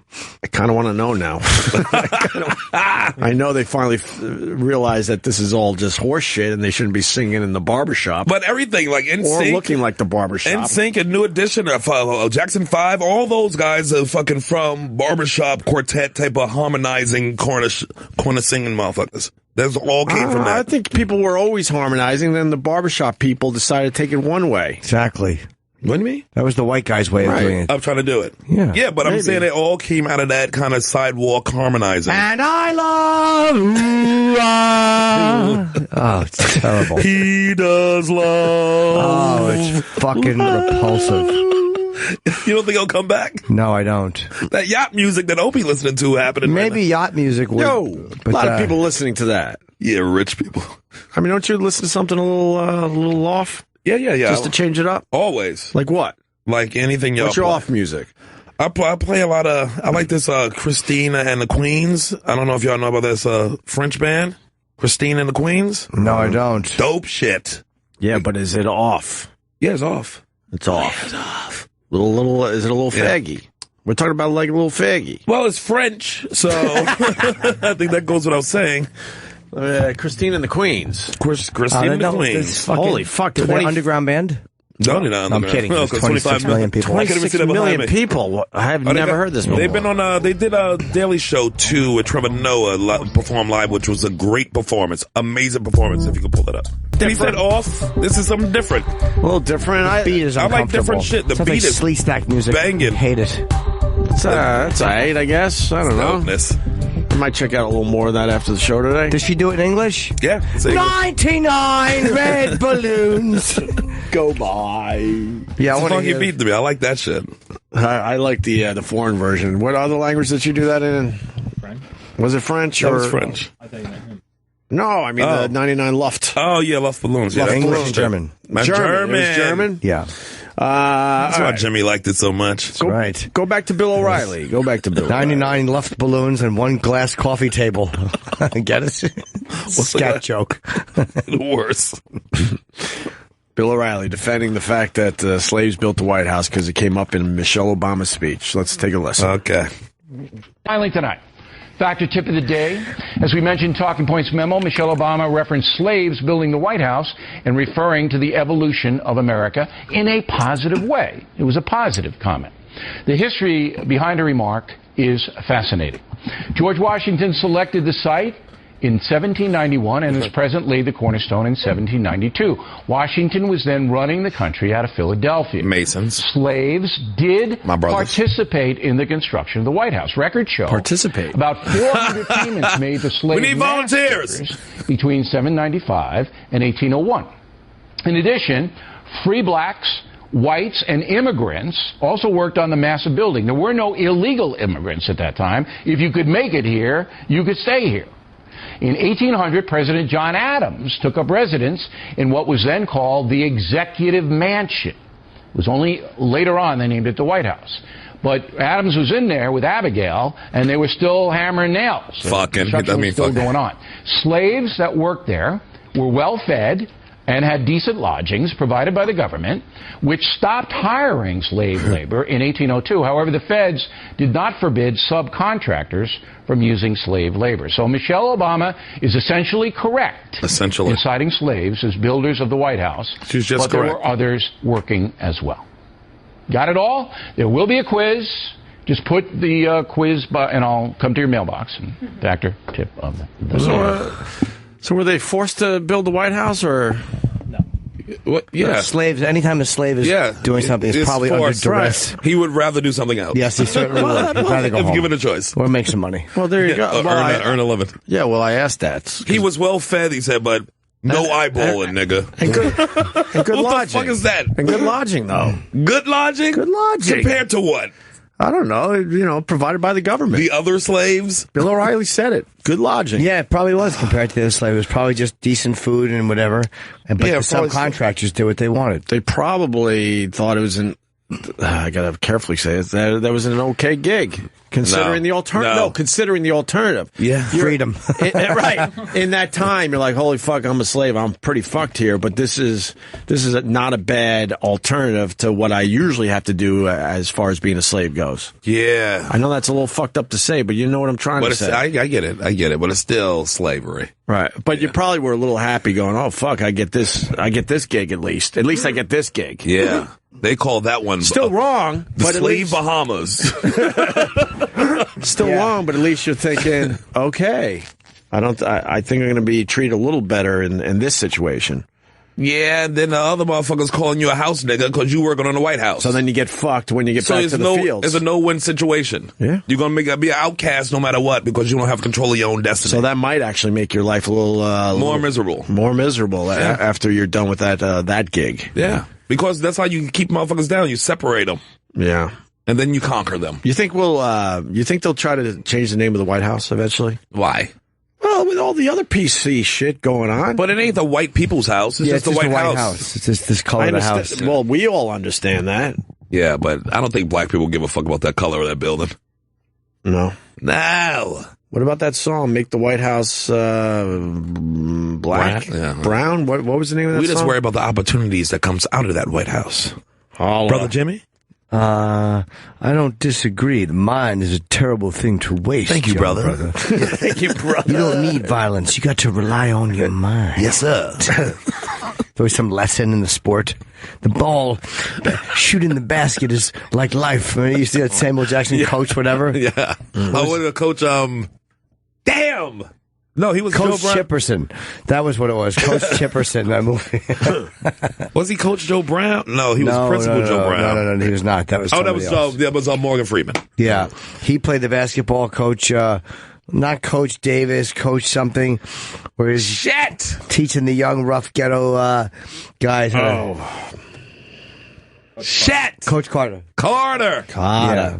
Carter. Coach Carter. Yeah, there you go. George Clinton. Pink. Who do you White like House more, black. though, if you have to pick between Morgan Freeman and Samuel? Samuel. I don't know. Morgan's a great actor, though. I mean, he has some classics. They both kind of become like Samuel's always doing the thing where he has the big yelling speech. Yeah. I will not. And then Morgan is always like, and the man came home. It's kind of like narrating. It's kind of like Boys the Men to Jodeci comparison. Those two, because one is like a hipper, cooler, kind of more dangerous dude, and one is you can take home to your family and play with him. And what happened to Matt Damon today? We're supposed to be getting him. Were we? Yeah. Yeah, that was rumored. Would we stay past 10:50 for Matt Damon? We said yes. Oh, that was today. Wednesday, I believe. Maybe he didn't come when Tom Papa didn't come. You know they buddies. That's right. Yeah, well, I thought we had Tom Papa today. See? What happened with the Tom Papa? Both Matt Damon and Tom Papa you thought you had and you ain't got. That's they somewhere having $1 million lunch. He's in at 11. Who? Matt Damon. Yeah, I know. Roland said that he was working on it, but Paul jumped the gun. Paul jumped the gun? That's the words coming out of Roland's mouth. What do you mean Paul jumped the gun? I don't know. How'd you jump the gun? I wish you had landed on it. He wants it dead. Mouth first. What was the other thing we were going to play before Sherrod has to leave? There was something from the DNC? Huh? Clinton. The Clinton thing. Thank you. Yeah, where he, I was speechless when I met Hillary. This went down with Bill Clinton last night at the DNC convention down there in Philly. Hillary had a nice dumper on her, too, back in those college days. I see some pictures. Yeah. She had a good spill box. She was a nice knockdown back then. All right. I mean, she definitely was goofy and nerdy. Yeah, but youth will trick you into thinking they're all fucking, hot. But she was just all right. She had a nice little dumper on, I'm saying. She had a little booty on her. She had a little youth on her side, which changes it up a little bit. You don't like a nerdy college girl, do you? That's not your thing. They're all right. Sometimes you got to knock down a real goof. Yeah. Let's listen to Bill Clinton. Jimmy? Love a nerd. In the spring of 1971, his voice is getting I met a girl. Hillary was out of town, and I put my penis in that girl's backside. Hillary didn't notice a thing. She said, "Who rubbed chocolate all over the curtains?" I said, "That was my dick." The girl had shit all over my dick. Hillary and I laughed. What a sense of humor this woman has. It looked like someone had rubbed chocolate and olive loaf all over. Oh, God. Oh, man. He met a girl in the mid-'90s as well. Oh, boy. He's met a few girls in his time. 1971, I met a girl. She had glasses. She ate my ass on the first date. That's when he just fucking loses his mind. That's a hairy 70s ass. I said, "What are you doing?" She said, "I'm eating the ass of a future president." So I returned the favor, and here we are. All started with the ass eating. I don't like hearing the weak Bill Clinton voice. Yeah, don't he's like losing that voice. Don't like it. He sounds like he owns the comic strip. Yeah. Push play for on you, this. Jimmy. He met a girl back in 1971. The first time I saw her, we were, appropriately enough, in a class on political and civil rights. That's what old pussy is. Thick blonde hair, big glasses, wore no makeup. And her vagina looked like Eddie Murray's hair. You know the Baltimore Orioles? Hillary's pussy looked like Eddie Murray's hair. Eddie Murray's your go-to? Eddie Murray's hair. My go-to is Oscar Gamble. Oscar Gamble's a good one. But Jimmy's is yeah. Let me see it. She had thick glasses and a pussy like Lawrence Hilton Jacobs. Go Eddie Murray first. I want to see. Not Anne Murray, you boob. There you go. All right, Eddie Murray back in the day. Yeah. Now go Oscar Gamble. Eddie Murray is a good go-to and mixes it up a little bit. I go Oscar Gamble. Yeah, that's a big one too. Oh my God! Now go to Lawrence Hilton Jacobs. How the fuck did he keep that hat on? That's pins, right? That's pins. No? I licked her vagina and it called me Mr. Carter. Oh wow! There you go, Mr. Carter. Lawrence Hilton Jacobs is a good one too. Yeah. All right, let's go back to Bill falling in love back in 1971. What's wrong with you? strength and self-possession that I found magnetic. After the class, I followed her out, intending to introduce myself. I got close enough to touch her back. And then I ejaculated on her dress. And her big fat friend turned me in. Wait a minute. I'm mixing up my decades. I walked up to her and I shoved a cigar where the shit comes out. While Anwar Sadat was wearing a Red Sox hat in the guard. Wait, I'm mixing up a whole bunch of stuff. I'm old. Anwar Sadat? You find it? I meant Yasser Arafat. You find it creepy that he's touching her back as she's walking away? Really He's a creepy. weirdo. That's a weird move. Yeah.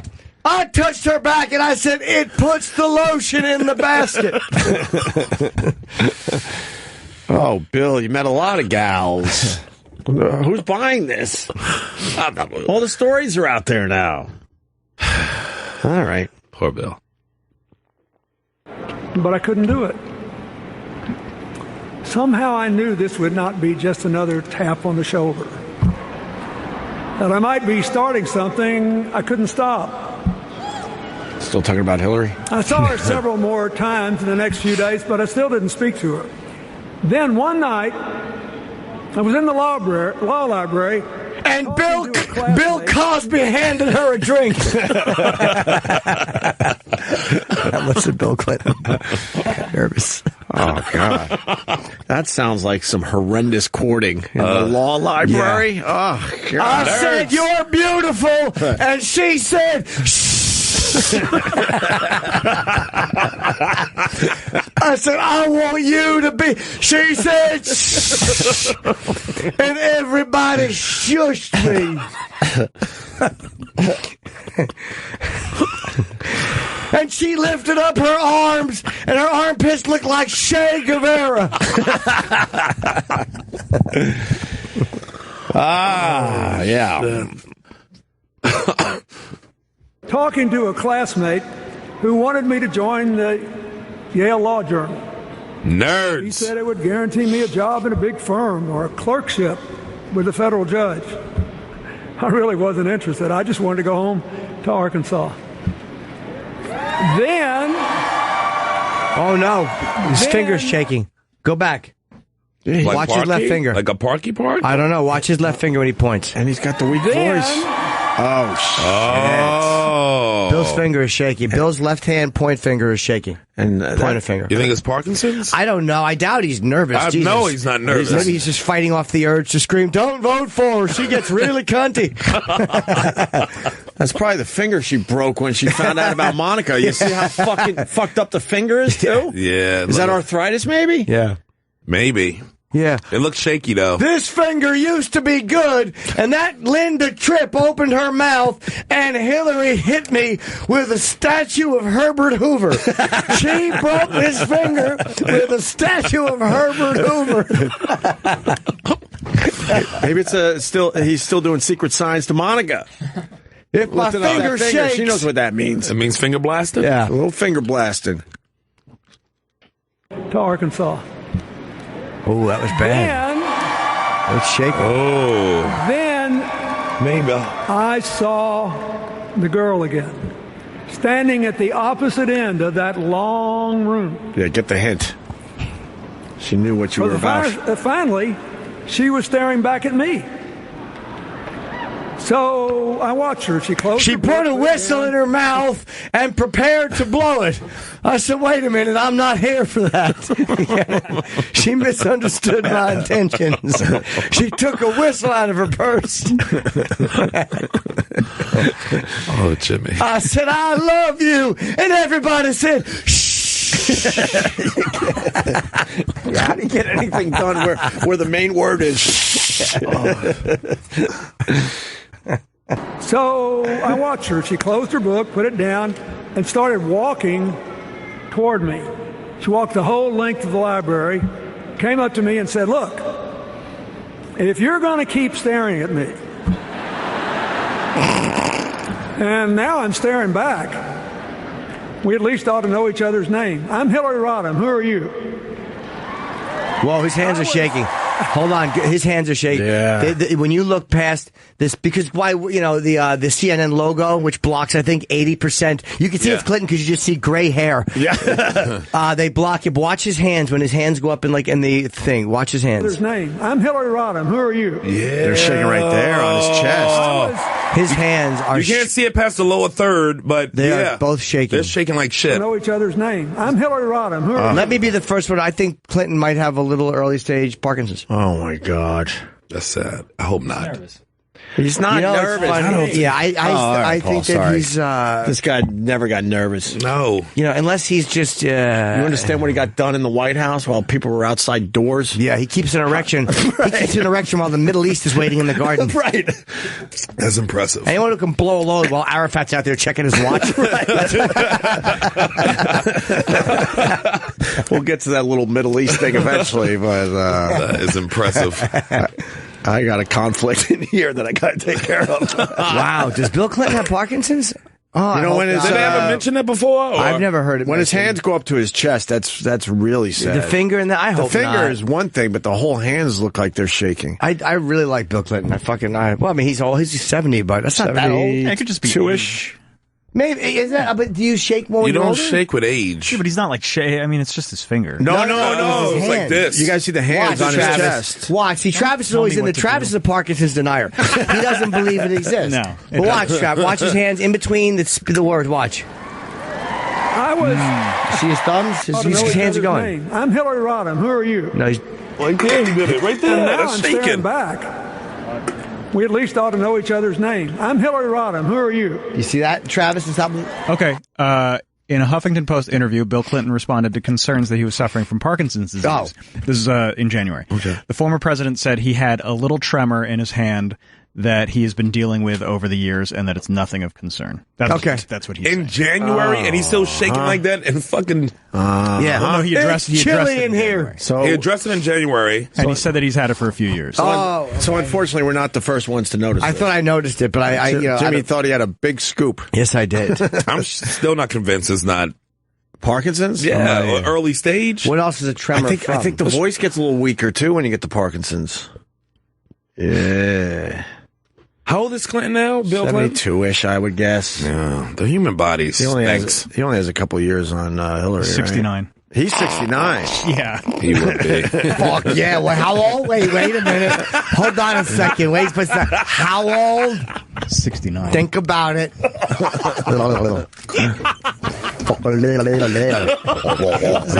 Wait, what? Fuck yeah. How old? Almost 70. Yeah. Wait. You didn't do it right. You didn't do it right. 69.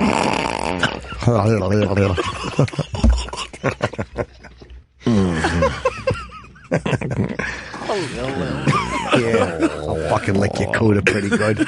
Doesn't sound like it would be good. Let me hear the sound again. I think coda licking. Make that clip flop like a fucking what's the speed bag? Let's get to the end of this clip, huh? Oh, Brian Williams mentioned it during hand tremor last night during coverage, but he probably mentioned it as himself. Yeah, I also have a hand tremor. Fucking liar. They're never going to let that go, are they? No, why would they? He's a news guy who got caught lying. You're right. I was there when it happened. We're talking about the Holocaust. Oh, I meant my friend was there. They put him on that MSNBC, though. He's their main guy. Yeah. Doesn't really belong there, though. He looks out of place? Yeah, because the other people on that channel, they know how to talk and converse. He's not a converser. He never was. Oh, yeah. He's more the talk to the camera dude and Talk not to a the conversation. camera and very quick and short. Yeah. Short bursts. The rest of them, they just babble. They're good at just babbling along. Yeah. I think Rachel Maddow has to kind of slow way the fuck down so she's on the same level as him. It's kind of noticeable to me. I don't know if it's noticeable. Yeah, to it's a anyone different, else. it's generational too. He's very professional and all. But it's a different animals and different beast Yeah, than those cable guys TV. are basically doing talk shows on TV. You're right. And he was more or less a newsreader and gave a little 30 minutes in out. and gave a little lie every once in a while in between the news stories. Very different approaches. Was that it on the clip? Basically, yeah. Well, how did it end? You can't. All right, let's finish. I fucked her.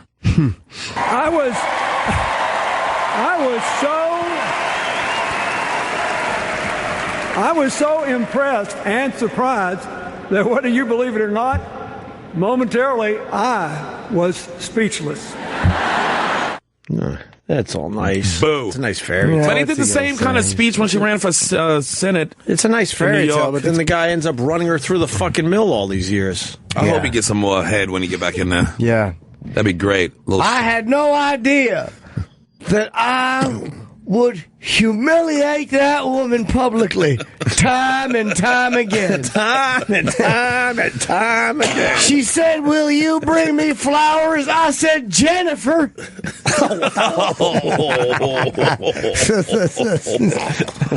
Fucking home run, Clinton. Politics aside, it would be kind of fun to have him in the White House again, right? Yes, why wouldn't it be? Would he be giving the tours? Like the first ladies give the tours of like the Christmas tree and everything? I mean, that's a good way to go out. You got nothing to do all day. Right. He's not going to be reading to kids and shit like that. He's not going to be like, eat your lunch. Dude, he doesn't need this scrutiny. He's done. He wants to just go out and fucking probably blow a few loads, and now he's got to do all these official duty. Although we'll give him reason to travel. But he still has his organization too, which is going to just boost even bigger. He's got to get right back in there. The first lady gets pretty damn involved. He got that whole initiative, that global initiative. So this is going to. He's got to start his own weight loss program for the kids. Something tells me Trump is really going to bring up a lot of stuff during the election. That old Billy boy. Old Billy boy. He did an interview yesterday, I think, with Hollywood Reporter, and they asked him what he would consider off limits as far as like the Monica Lewinsky thing, and he said that there's a line that I won't cross. Who? Trump said that? Trump, yeah. Interesting. Yeah. So maybe the kids. Because I mean, Trump got to have some shit. We might not know about it, but nobody's that rich, that long in New York and don't have some dirt. Yeah. Right. Now, it depends on how much money or digging you got to do to get it, but come on. Right. I know he had his fucking blow nights. You know what the latest conspiracy is? I hate doing the conspiracy thing in general. But it was a little fascinating. Some people think that Hillary was never pregnant. They can't find pictures of her being pregnant. With Chelsea? Wouldn't that be... Have you ever seen a picture of Hillary pregnant? I don't think so. That's one of those conspiracies out there. But the kid looks just like Hillary. Yeah.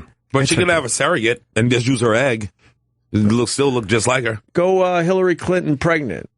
It's got to be out there somewhere. Wow, walking with that Hillary. What is she fucking wear? That looks like one of the things that the ladies would wear in MASH when they jerked off Hawkeye Pierce. That right there? That kimono thing is terrible. Oh, Hillary is the fucking terrible dresser. She's a nerd.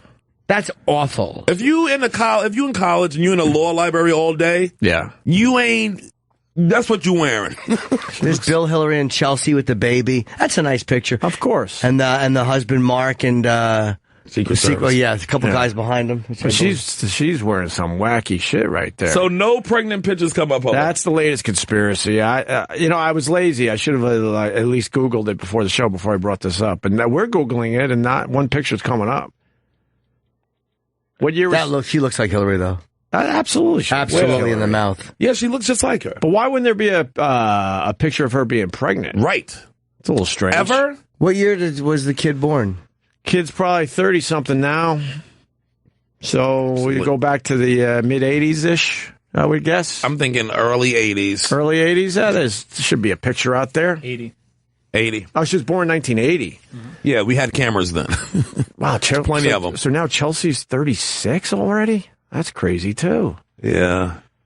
I don't even know why I brought it up, because I try to avoid the conspiracy crap, but that is a weird one. This is bugging me out now. You can't find one picture? Not really. Right. I don't know what the theory is there. Well, that's a cool picture of them. So old. Still with the same fashion, too. But if she had a surrogate, somebody would have talked. Well, she's dressed like a doily. But then the other theory is that her pregnant? The other... No, that's the yearbook picture. She was pregnant in college? No. No, that's not it. No. And then the other conspiracy that Bill isn't able to get women pregnant. That was thrown around for a while. What are you doing? Lucky devil. Then what is he doing fucking that girl in the mouth? Go all puss, nigga. He probably started in the mouth and finished in the box. That's how she got on the dress. Yeah. Big fatty. He probably finished in her box, and then she went to get up and it went and shot out like stepping on toothpaste.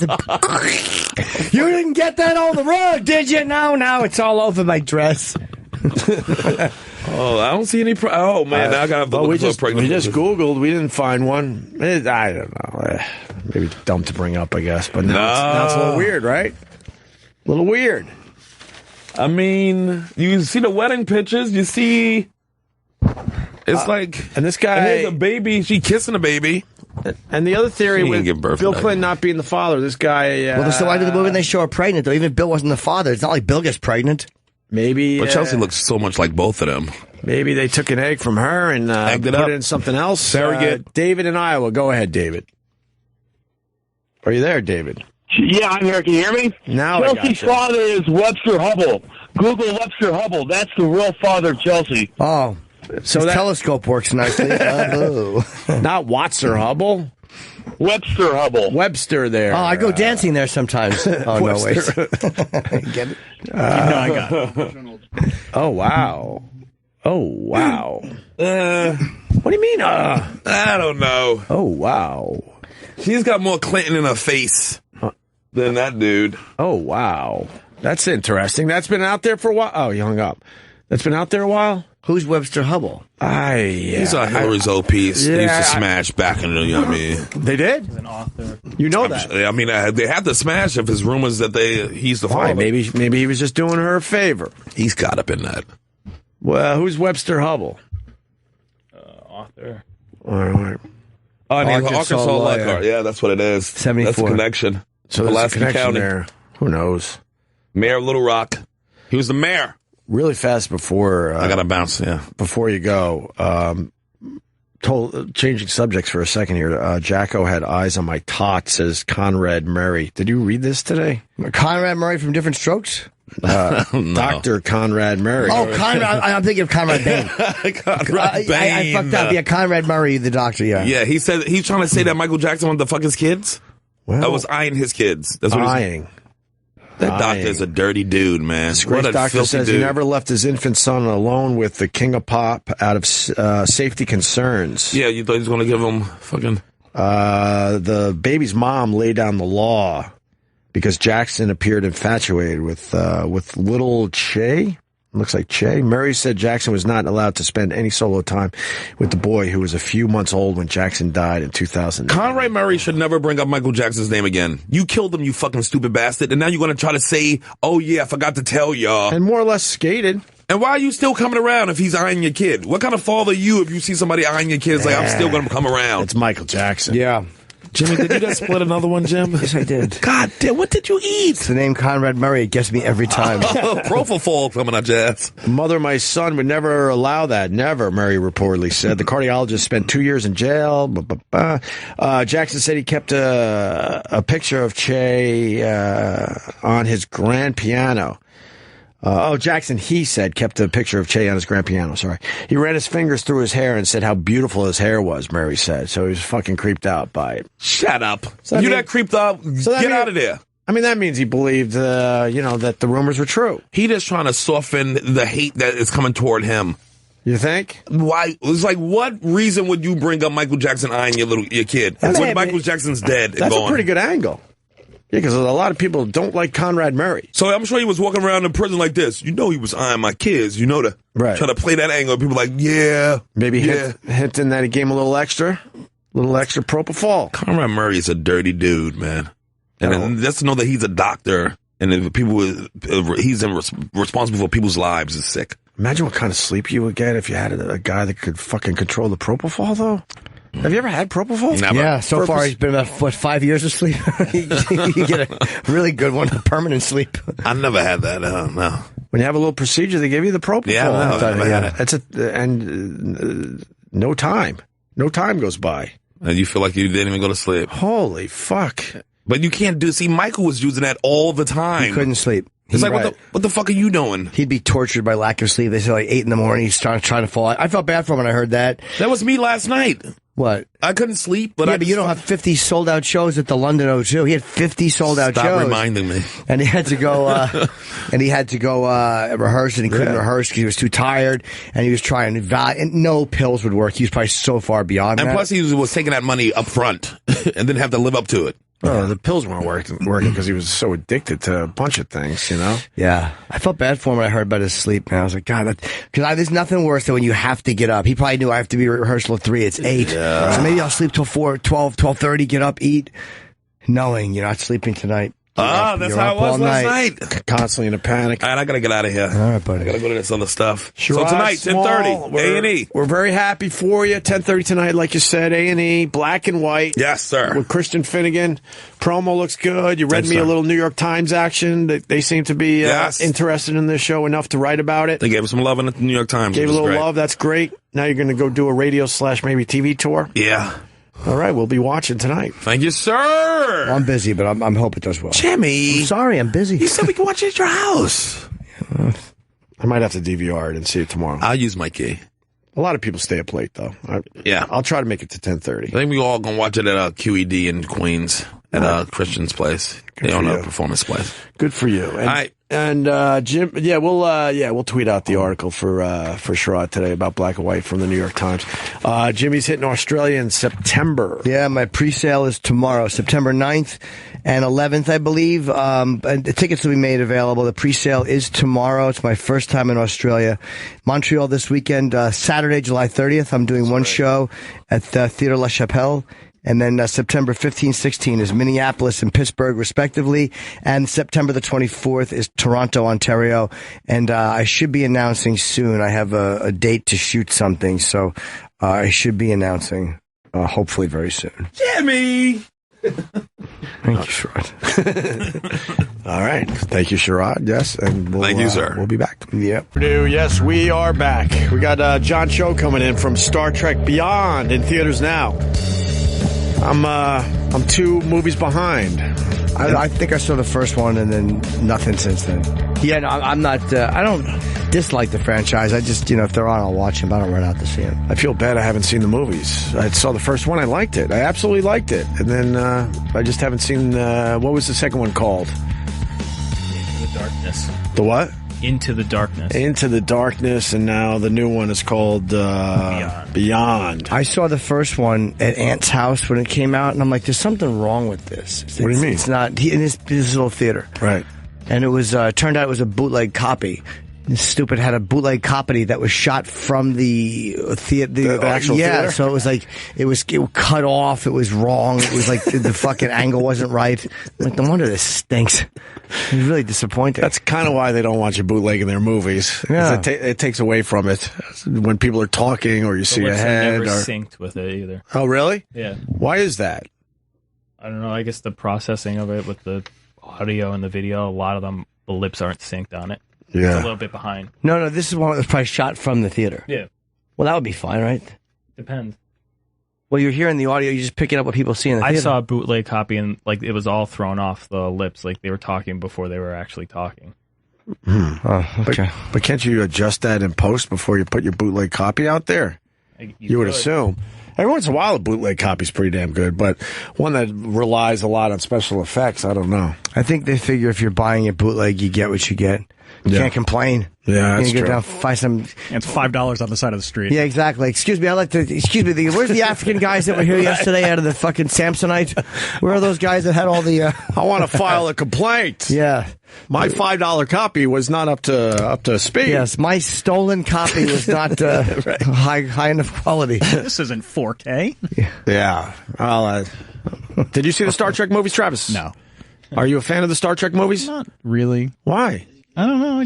I would assume they're just good movies to see. No, I assume they are. I just never got around to seeing them. Yeah. Like, everyone said that they're good. This one's got, 84% on Rotten Tomatoes? Oh, I'm sure it's going to do terrific. Yeah. And isn't he? It already did. It was #1 last week. And isn't his character turning gay now or something? His character is now gay, yes. They hold hands in this movie or something, and that's a big deal, right? Well, there's something that was kissed. So. There was a kiss.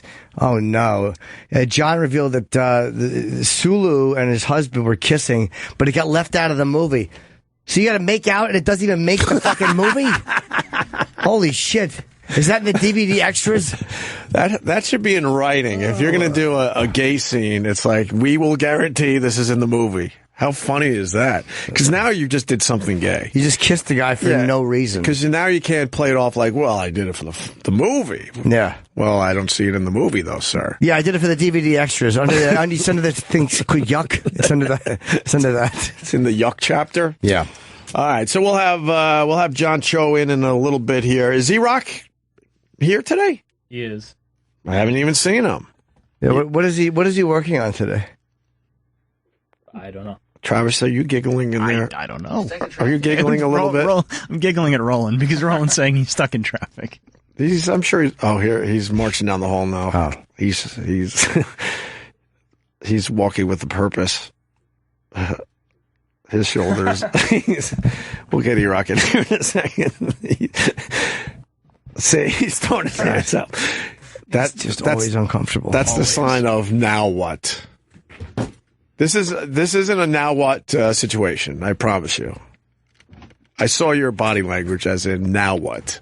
No, I saw his face. Huh? I saw his face pressed I wish you were against the pointing at glass. the Grim Reaper. Me too. The Star Trek movies. Come on, Eric, sit down, relax, get a hold of I yourself. had gum. I was trying to be professional. Saw the first one, liked it a lot. Right. Never saw the second one, and then only realized very recently there's a third one out, and we have John Cho coming in. Well, that's good. The second one did the con storyline. Right. And, about somebody like losing all their money? Oops, James, the Wrath of Khan. They did the Khan storyline in there. It was with a different take, and it wasn't too well received. Like everybody wanted Khan to be there, and then when they did the reveal, the way the story was, people weren't too happy with the way they did Khan. Did they make him look weird? No, but the whole background story to Khan was totally changed, even though that's what they're doing now with the Star Trek series. But he showed up like he was there, but they didn't know he was Khan until like the very end of the movie. Who'd they think he was? I forgot his character's name. Jerry. He had a different name. Yes, Jerry Sanders. So was there a lot of chatter that it wasn't right? Why can't people watch and go, all right, that's their interpretation of the whole Khan storyline? When you're redoing something that was so popular. Iconic. Right. And then they give a different spin to a story or to a character or something like that. And most of the time people just aren't happy because you're changing what they know. Yeah. I guess. Was it a good change or no? Was it bullshit? It was all right. I mean, I like Benedict Cumberbatch. Wait, what's his name? Benedict Cumberbatch. Think about it. Well, yes. But was it reviewed well, the movie? The movie did okay. The first one, I think, was reviewed better as the second one. Then the second one, I apologize. And how's the third one looking? Now, the third one, they did a premiere at San Diego Comic-Con out by the harbor there, and the buzz was everybody loved this movie. Yeah. So didn't they do like a live score and everything? Live orchestra. Yeah. Yeah. Wow, like that would be cool. 60-piece orchestra. They was doing the score and everything, and then this huge screen right overlooking the harbor there. They had it on the field where you had this private event. All the celebrities were there, and they did the premiere of Star Trek right there at Comic-Con. Did you go? No, I didn't go to that. What were you doing instead of on the going there? IMDb boat. That, or I went home and went to sleep. I mean, at night, you were tired. You were tuckered out by then? It's exhausting doing Comic-Con. Why? Because you're constantly running from hotel to hotel all day, trying to different suites, get interviews, running all the way back to the convention floor, running back to this hotel. Paul's giving you looks back there. Good, he can do whatever he wants. Why are you giving him looks there, Paul? I'm just saying that running hotel room to hotel. Oh, shit, you went there. Another attempt to get on the air.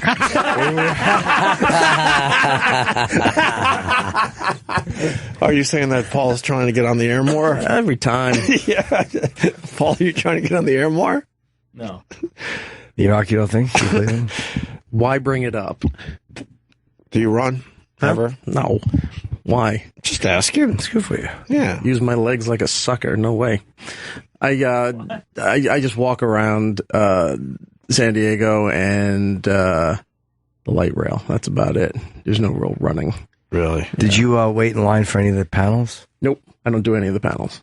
Panels are a waste of time. Yeah, I agree. I know a lot of fans go there and they camp out, and that's their big thing to see all that stuff. But who's the guy from the morning show that loves going there every year?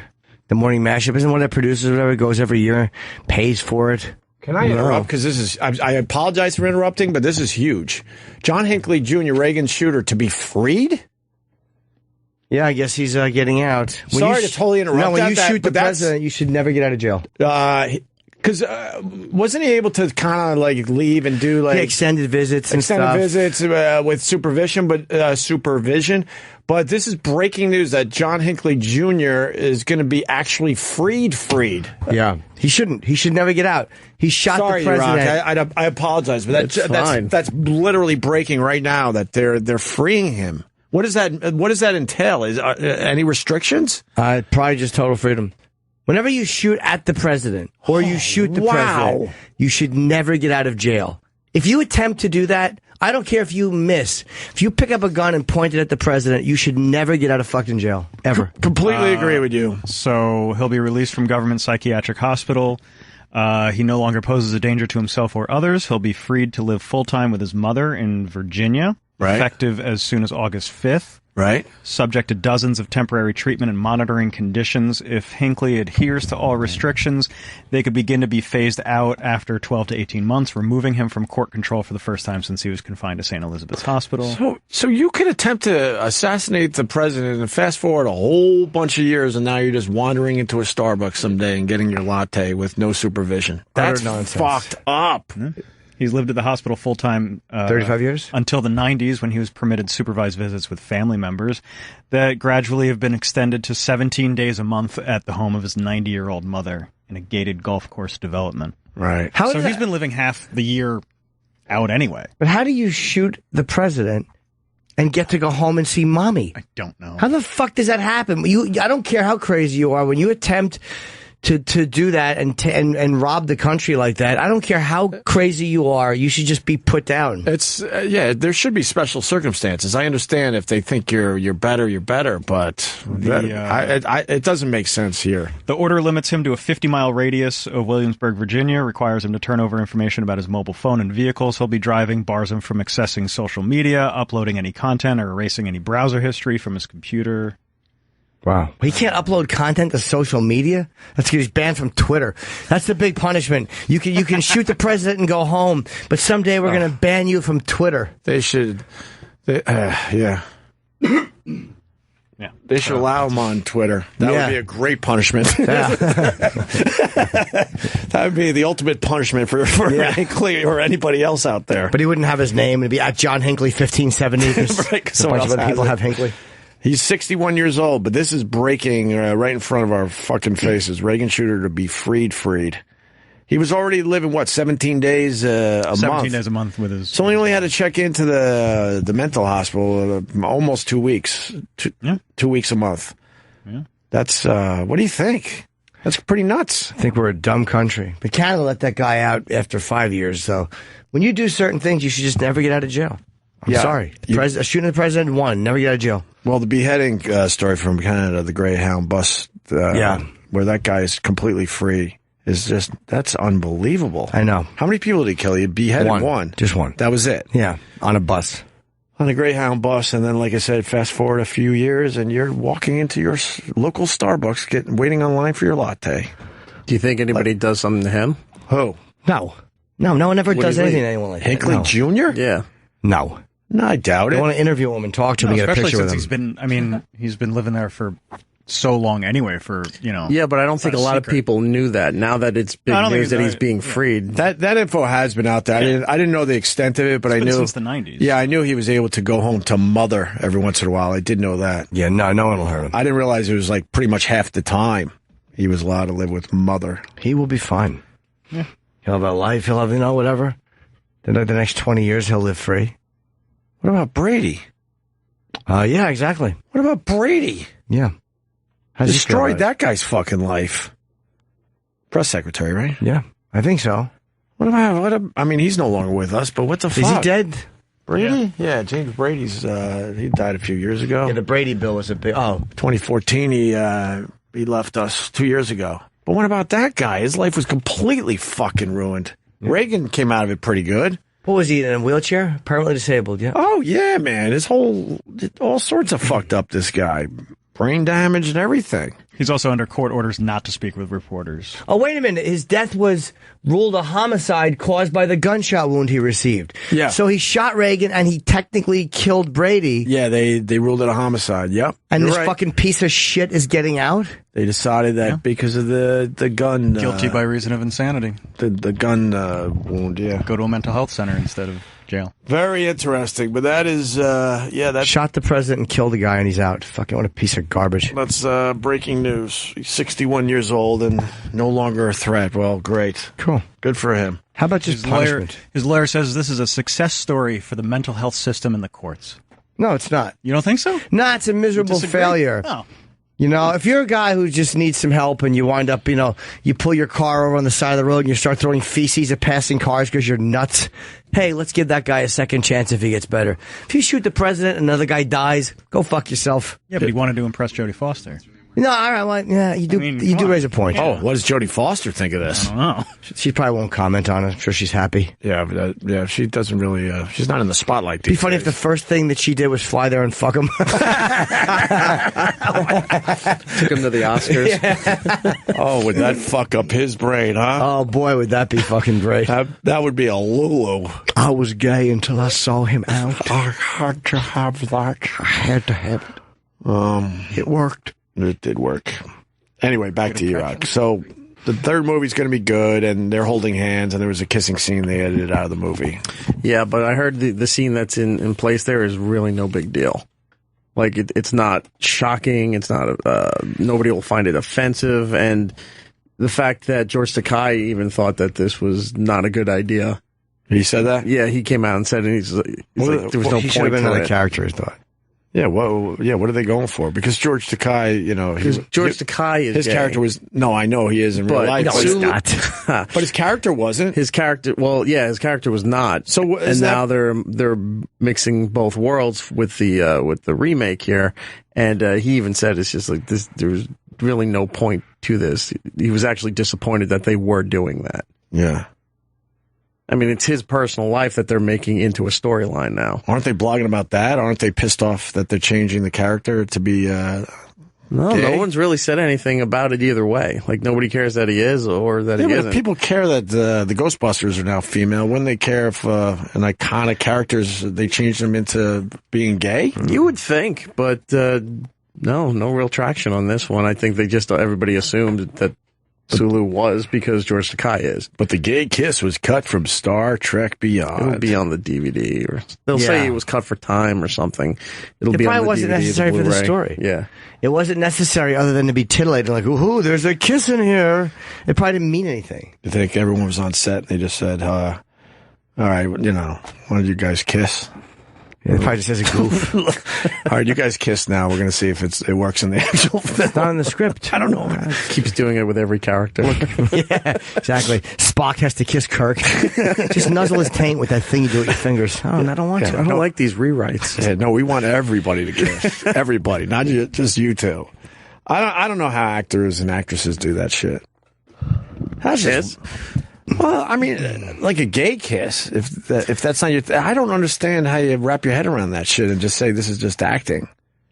It's strange to me. I don't think younger actors see it as an issue anymore.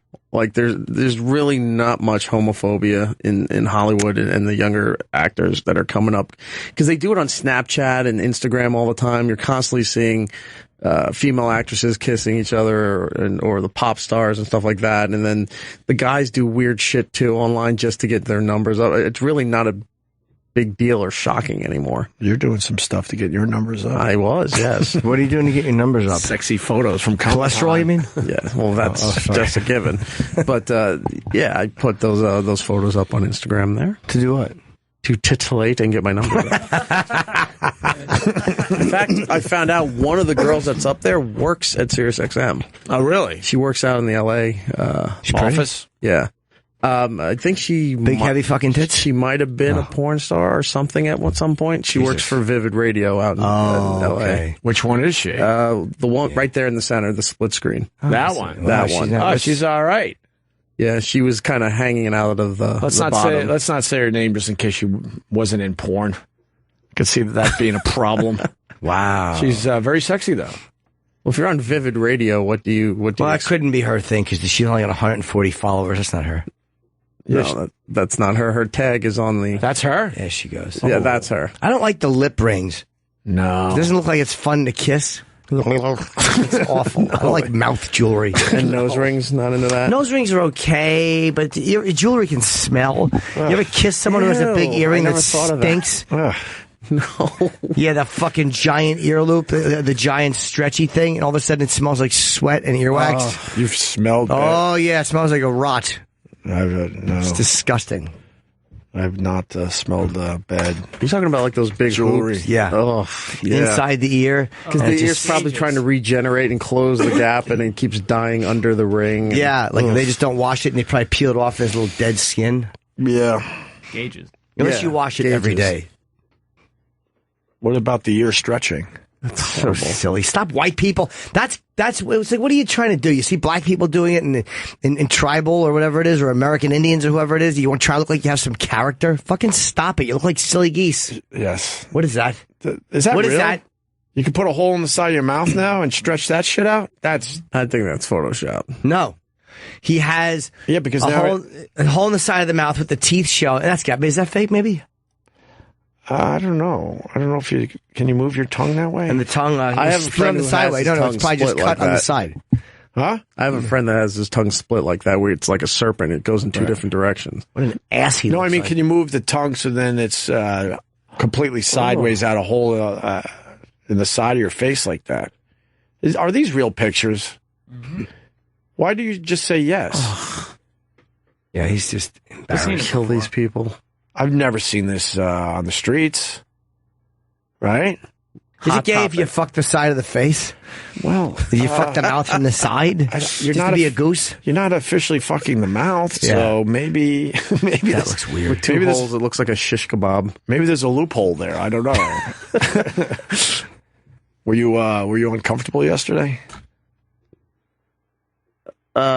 Yeah, a bit. Physically, he means. Yes. Again, a given, but yeah, yesterday was an interesting day.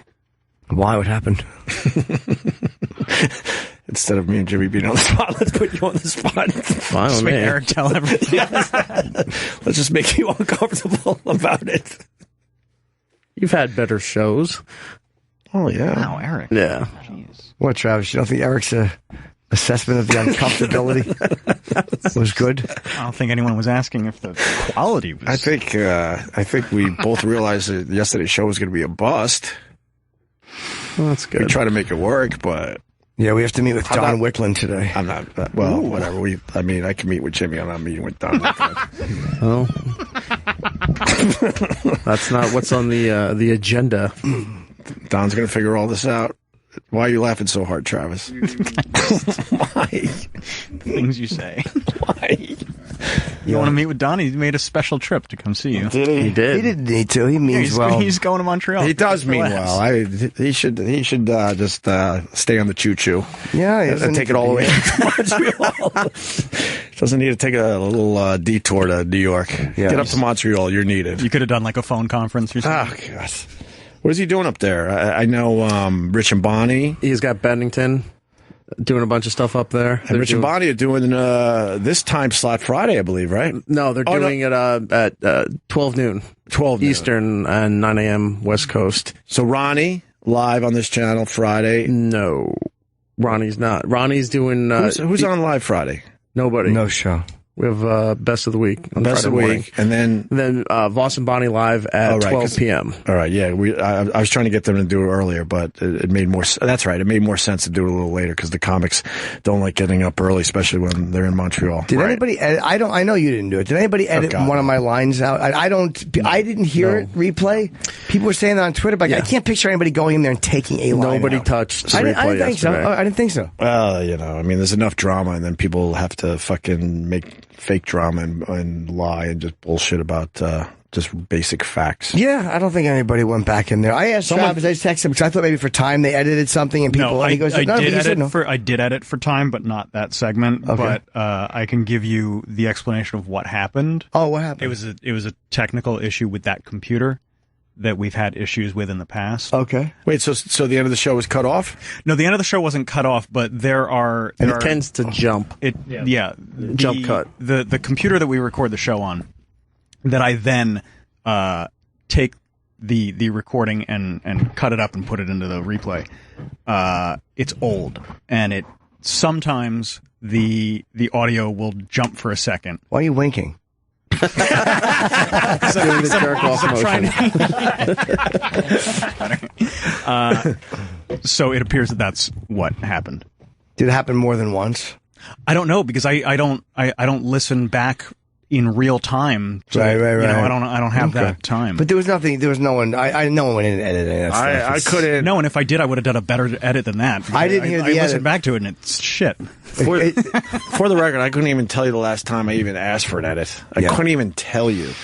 And usually it's something to just cover our asses as far as lawsuits go. If it's a name or something like that. Name or phone number. I couldn't even tell you the last time I actually called someone and said, edit that out of the replay. We do edit a lot for time because I had to cut 14 minutes yesterday because you guys went so long. You did go late. Yeah. Which 14 minutes? Well, unfortunately, intern Barbara's first appearance. Intern Barbara was terrific. Yeah, but I can't cut Mike Ward, and I can't cut the last segment. I thought she was good, I can't cut though. the first segment because it's already loaded so that it can start at 11. But so Eric said we had a shitty show, so you're talking about great segments. I didn't say it was that shitty. you didn't want to edit. Yeah, hey, look, the operations manager knows better than me, but... Who's that? Eric. Oh, yeah? Yeah. Oh. I think you should call him the Operation Guy because he looks like him. Remember the game? That's not nice. Eric has better hair. Yeah, no. All right. I almost went into a food joke. Yeah. So, are you tired? That's what Very. I'm sleepy. Yeah, yeah. But I mean, but nobody edited anything out. Okay, I didn't think so. I just saw it. I'm like, that didn't make sense. That it would be one. That just didn't make sense. I'm sure people won't believe that explanation, but that's what happened. Whatever. No, I mean that. Honestly, I'll say that too. And I was on the other end of it. I'm the one who said it, and I don't believe it was edited out. No. Right. I texted you. You said no, and that was it. Yeah, I said, leave me alone. No, you did. That was I'm a lot. Radiohead. Because I kept saying, "Are you sure? Are you sure?" Actually, that's not how you started the conversation. I mean, you started the conversation just by texting. Just sad. No, that's so it's Chip. Yeah, you always start with Chip. Sorry, can't help it. You're not sorry. I will say that I didn't. I wasn't blindsiding you yesterday. I know things were a little fucked up, but I really thought you had read the email the day before, and that it would give enough time to maybe talk about that issue again. And then you came in here and saw literally at 6:55 that he was scheduled, and I could totally see where that would piss you the fuck off. But I thought you got the email the day before. No, because I would have certainly stated my case again. I mean, to me, it was like this. It was like, and it feels weird to say this now because I genuinely believe when DL said he was sorry, that was it for me. I believed him and it was squashed because, you know, look, he's not afraid to tell Meg and Kelly to shut up. I know he's not afraid to disagree with me. Right. So if he felt, hey man, I did it right, fuck you, I think he would have expressed that in some way. Right. So it feels weird now to go back and get that mindset of when I was really annoyed at him. But, you know, it was like, we all have our very few. We've compromised for each other before. We all compromise at times. You'll take a guy you don't really want. I'll take a guy I don't really want. Thanks for saying that. I got to interrupt for a second because it drives me nuts because people think it's a one-way street. There's plenty of times it's a tug of war. Jimmy will suggest people and I'm like, ugh. And I end up taking them, or we take them, sorry. And then I tell Jimmy after the show sometimes, I'm like, I'm so glad you talked me into that. That ended up good. And then there have absolutely been other times where I'm like, fuck, I don't want to fucking talk to this guy whatsoever. But, you know, I try to play my part, whatever, and get through it. You know, it's just because we have different interests as far as guests go and whatnot. I'm sorry to interrupt, but no, that's a huge point because people think it's just, you know, it's Opie rules meaning rules, and that's it. And that's just not true. But the compromises we've given, you know, again, when I say compromises, it's like, oh yeah, whatever, you want that guy, I want that guy, and it works that way. For me, at that time, he was, and Roland knew this too, he was a definite no. Right. And I said to Roland, and I had expressed to you, look, man, for me, this is a guy I just do not want come. I knew eventually I would squash it with him because it wasn't a visceral hatred. I was just pissed about the way that thing was handled, and I'm like, the guy never texted me, so he obviously doesn't give a fuck about me. So like, why would I help him promote? That was basically it. And I was trying to push you just to have a conversation with him, you know. Maybe, but I mean, it was one of those things where for me it was a hard no, and this is why I don't want anything to do with Roland, because I know that he does as he's told. I know that Roland has a job to do, and he's good at it. But I also know that he just keeps coming back going, DL to command, DL to command. I know how he does it. He doesn't give a fuck that for me it was a hard no. Right. So and we granted you that a couple times, just saying, you know, all right, it's a no, and that was a little frustrating to me just from where I sit, because I know he does great radio and with everything going on politically. And then my intention was just to throw it out there again, say yes, you read the email, and then, maybe I should have reached out to you, to tell you, but I just assumed you would have read the email. Or Roland, who had been just ignoring, he said his phone was a little wonky. Maybe it was, but I've been texting him. Roland's phone is really okay, fair enough. Why is his phone fucked up? He keeps dropping it. He keeps dropping it, and he'll sit in here. Someone will be calling him, and he can't answer the phone, and he's just hitting his phone. He's just punching his phone. I was just texting. Okay, the other day it was ghost texting, too. The keypad was just moving by itself. I did buy it when he said that, but then it was like, I'm texting, and I have to ask, I feel like I have to ask permission. Like I come in, I want this porn girl. It's not that I love the porn girl. Lainey texted me, and I'm like, yeah, why not? We haven't had one in a while. I like that element sometimes. Right. And then I have to find out if my wish has been granted. Right. And again, when I say you're the boss, it wasn't, I know that sounds like it's a big fuck you, but it really wasn't. When I said that was not open by it. People would kind of say it was you. That was me who said, take my name off the social media. Right. It sounds like it was a big, like, fuck you, but it really wasn't. It's not my show. I'm here every day. I get well paid to be here. I'm not saying that they don't treat me, but the bottom line is. But you're not a guest here. That was silly. I'm a little bit more than that, because when I asked you, like, hey man, I don't want him in here, you suggested to me, well, why don't you tap out for an hour? Well, but that wasn't being a dick to you, because let me just tell you where I'm coming from. Because at that point, I'm like, he's on his way. Basically, I don't want to certainly put you in an uncomfortable spot. So I'm like, all right, it's 9:20. Maybe a tap out for an hour. We don't have to tell him why. And I have absolutely done that in the past for me personally. There's been times, especially when it was me, you, and Ant, that I would lose on a guest or whatever. And I'm like, you know what? I just don't want to talk to this person. And I would leave early. And I'd have an excuse that didn't make anyone uncomfortable, like the guest or whatnot. So it's something that I know I have done personally. So it wasn't like me saying, hey, Jimmy, if you don't like it, why don't you fucking get out of here? That wasn't my intention. It was truly not to put you in a uncomfortable position. Right or wrong, that's where that all comes from. The only difference is in those circumstances, there are times where we don't want to talk to somebody, but in those circumstances, it was never a guy who you had said, this for me is a hard no. This is an absolute no because of something personal that happened, and then they were booked anyway, and there was nothing you could do about it. People thought I was being a baby. Like, to me, if I had sat on it the whole show and not mentioned it until 2 minutes before he's coming down the hall, that's a different set of circumstances. But I just didn't see the email. I checked the news email. It didn't come. I rechecked the email with the stories in it. It wasn't. Right. It was in a prior email, which I hadn't seen. I just hadn't seen it. It's Travis's main email. Just hadn't seen it. I always check the news one. That's the one I get with our stories. It's fine. No one reads it. I know. But I understand. Yeah. So to me, I found out when I came in, and I mentioned it as soon as I came in, and then I said something to Roland, and he's like, "I'm just doing what I'm told." And then he sends me an email that says, "Craig Gass is a yes." I'd asked for Craig, and the porn girl's a no, and he puts in capital letters. Well, that didn't. I asked Roland about the porn girl. I'm like, anything special there? It wasn't like I just blindly said no, because I understand how a porn girl could certainly still work on the radio. I mean, as I sit here today, it's not my thing. I feel like we don't get a lot out of them these days, and I haven't changed my tune because I'm married or any of that shit. It has nothing to do with that. I just I don't get excited about it. I'm just like, But it wasn't like I just said no. I did ask Roland. He could back me up. I'm like, well, is there anything special here? What is she promoting? What is this? And he didn't really give me anything of substance. So I'm like, all right, it's a no. And that wasn't a fuck you to you. I promise. No, I know. But the reality is, I still have to ask permission. And again, it is what it is. I don't. It is your show, and again, that's not a big like, oh my God, life stinks. But it is what it is. It's when I have to say, hey, I want this person, and hope that you say okay. Like, that you'll give me the courtesy of mentioning who's coming in, right, or saying, I never know what comics are coming and going. Right. I finally told Roland, but all that's on the email. No, meaning, but I'm never consulted on it. It's never like, hey man, what do you think about this? Well, we've taken a lot of guys that you've wanted.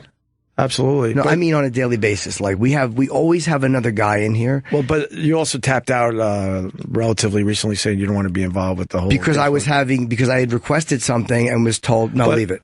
Right, but then there have been requests that we have taken for you. So, yes. I mean, I don't have a scorecard. I'm not trying to go, well, I don't know. I just try to, get the best show possible going in front of our eyes every day. That's all. And I'm absolutely going to be wrong. Like I said earlier, there have been guests. I don't really want to start naming names, but there's been guests where I'm like, man, no, I don't want that. And then you will, plead your case or whatever, however you want to say it. And then also I'm like, all right, we'll give it a shot.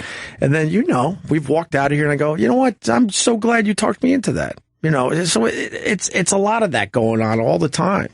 It's not that we're purposely blowing off your requests for guests. I promise you that. I know. But just the fact that I have to make requests, again, that is the nature of it. And I do accept that. I'm not sitting here screaming and yelling about it, but I will not have my name on. And this is where Don was wrong. I wasn't mad at Don yesterday for saying that. Don wasn't being a dick, dude. He was just trying. I don't want fighting. But he's like, dude, it's been this way for a long time. And I'm like, I know. But yesterday, that was one of those examples of where I wanted something and I just can't. It's not going to happen. And I don't have the power to make it happen. And if I'm in a situation where I don't have the power to make something happen at 48 years old and I'm a fairly established guy, at least in stand-up, then I don't want my name on it. Right. I didn't say take Opie's name off it. Then Don would have a point. If I said, dude, just keep my name on there. But I was like, dude, I just back out. Right. I back out. I know it came at a moment of annoyance or anger, but the reality is that's the way it should be. And I even told Paul, man, I'm like, dude, just find a picture. Don't say Opie Radio because I don't want people to confuse it with his personal account. I was like, find a picture that he's cool with. Take my photo off. Find one he's comfortable with. It wasn't like, fucking put anything up. It just was, I'm out. Right. And the fact that Roland, and again, I know Roland has a job to do, but the fact that Roland knows this, I feel a certain way and is still going, what about this one? What about this one? Knowing that I don't want the guy in there, that to me is my issue with him. Right. I know what he's doing. It's not like he's just throwing names out there. He's not giving guys I want the same enthusiasm as guys who you want, who will be pretty much booked automatically. I don't know about that, to be honest with you. No, to be honest with you. And I can only speak for myself. I mean, I pushed the DL again because I'm like, man, I in a selfish way, I know he does great radio, so I threw it back out there, hoping that maybe this time, something will shake loose. I know, but if we had sat one day afterwards and said, look, I know you're having an issue with DL. Are you still feeling the same way? Have you talked to him? Because I do like him, but we're rolling it relayed that. It sounds corny and boyfriend girlfriendish, but if someone said like, "Hey man, you're here every day, you're the priority. Do you want to maybe revisit this with him?" That would have been different. But he was basically booked. It was not a Jim, what do you think? Right. It was, here it is. And if I had responded to the email, maybe it could have been discussed. And that to me is, again, it is what it is. I think it would have been discussed. I mean, you should absolutely not have found out, as you walk in here. That's obviously crazy. It's like, what the fuck did you just put me in a really shitty position? And that's why I said, maybe just leave it an hour early and then maybe we could discuss this again. I thought of it and I was able to do that, but then I'm like, no, I'm not walking out of my own gig. This is my job. I'm paid to be here. And I was quiet for the hour and I was annoyed. But I'm not stupid. I know DL's a brilliant guy. And I really meant what I said yesterday. The guy's, I think, a prolific, fucking very underrated stand-up. So when he's talking about race for an hour, I know that it's compelling. And there was a few times I wanted to jump in, but I didn't want to jump in from a place of, I'm annoyed at this guy and I'm going to be argumentative. Right. Like, it was like it was going okay and there was nothing for me to do. And at the end, when he said, I didn't think he even noticed I was, I literally didn't, because he's just kind of doing his thing. I didn't think he would pay any attention to it. I would have said goodbye to him and that would have been it. But when he asked and I said, we had issues, I didn't say you had issues or, oh, my Opie's a fucking piece of shit. I said, we had issues. Yeah, it sounded a little weird, so I had to jump in. I felt like I felt like I was being thrown under the bus a little bit. I said we had issues. Well, the issue is, now you got to tell him what the issue is. Yeah, but we had issues, and I was fine telling him. I mean, I had no issue, no problem telling him as soon as you said that. Yeah, this is what it was. It was squashed pretty quickly. I mean, that's not the point here. I understand that, but in the end, it was squashed pretty quickly because you were the one to introduce me to the guy, and we're actually friends. I like the guy a lot. We met him in Washington, and it was all because of you. Mm-hmm. Yeah, because I know. You were there, and he was there at the same time. I think he was outside a hotel or something, and he was cool and we all just hit it off. So and what it came down to with him, he's a very busy guy, and I do know that. It's a weird thing though. Like, he's a guy I respect a lot, and I feel like we've had him on the show many times, and we've always promoted everything he's wanted to do, and happily, because he's funny on the show. And then I have this one thing I'm doing, and he can't make it, and that's okay. But then when I didn't hear from him, I'm like, well, Jesus Christ, man, I'm a fucking asshole. Right. There's nothing worse than thinking you respect a guy who doesn't fucking feel the same. You feel like a dick. Right, of that's course. all. But I believed him, and it's squashed. I like the guy very much, and I'm happy that it was squashed. It seems like he's pretty genuine. If he would tell Megyn Kelly to pretty much go fuck herself on Fox Live, I don't think that he wouldn't do the same to me. Right. I'm under no illusions. He's not afraid of me. So I believed it. If he said he was sorry, he was, and that was it. Well, I'm certainly sorry. I don't want you to think I completely blindsided you. It was more like trying to shake it loose again. And I thought, if you got the info day before, that would maybe get the conversation going again. And if you. It's easy to say this now, but if you got the email and texted me and said, no way, it's still a no, I would not have booked them. I hope you know that. I would have just responded and said I prefer not to have them in. But I also got lazy because I had a long weekend, so maybe I should have reached out. I threw it out there, but I really thought by the time you came in here, you knew he would have, he was booked.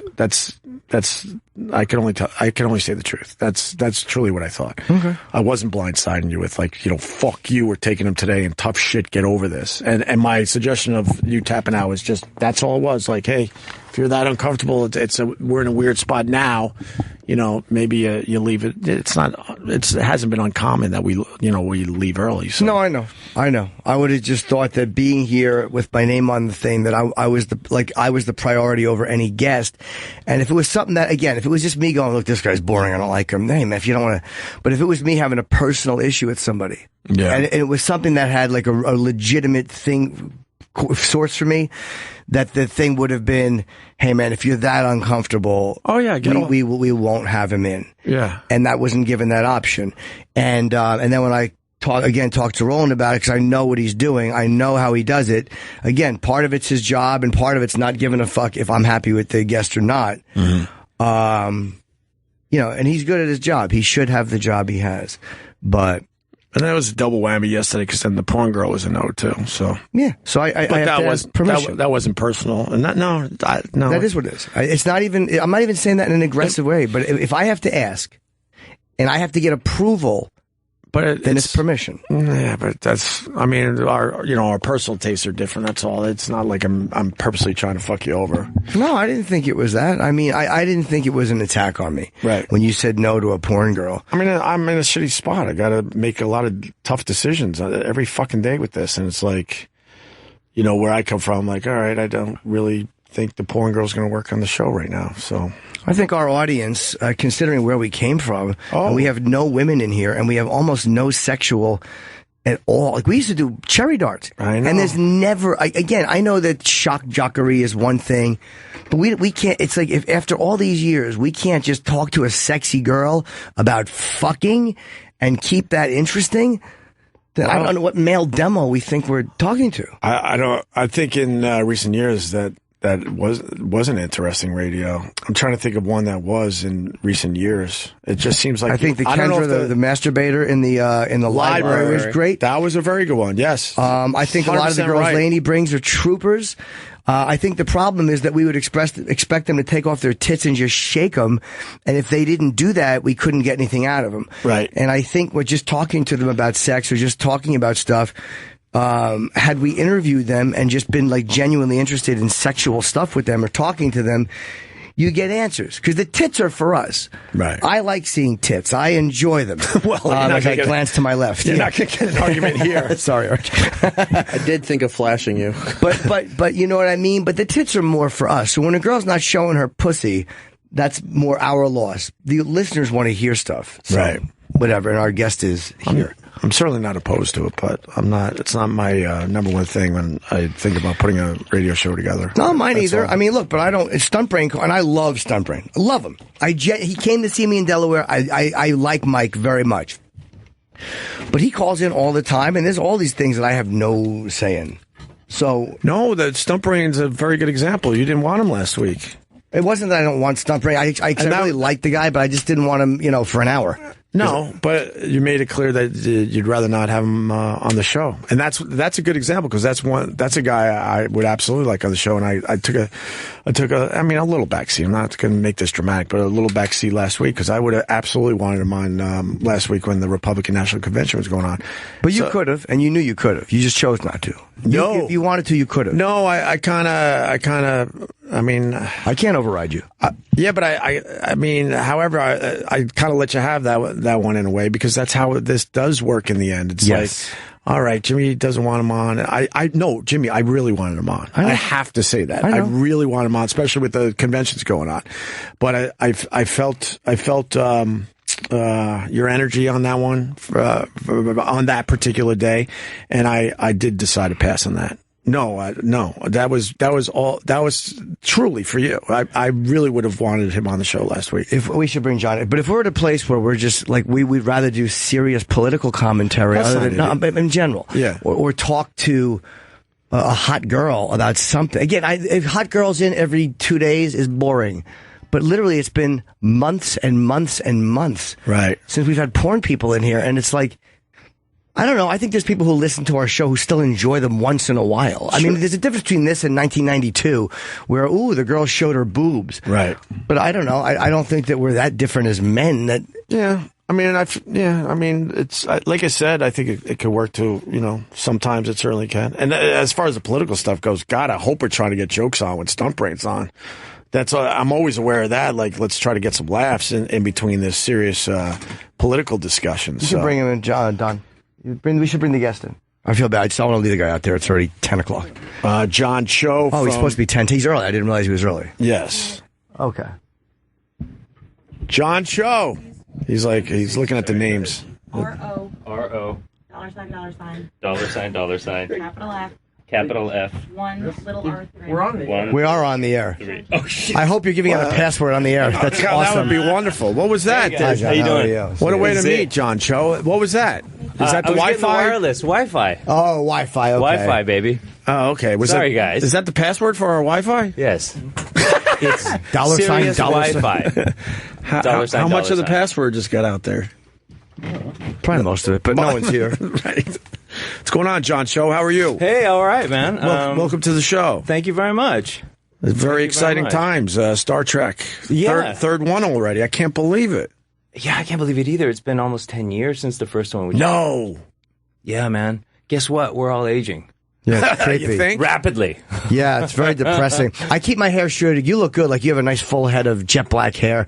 But I shave mine down. Like, I keep a crew cut. Yeah. Because it's getting gray, and it's just, I look awful. And it's like thinning in the top. I'm really turning into I'm like fucking Bernie Sanders' brother. I'm turning to Larry. Larry Sanders. Wait, I'm Bernie Sanders' brother sounds like a good band name. Yeah, right. Yeah.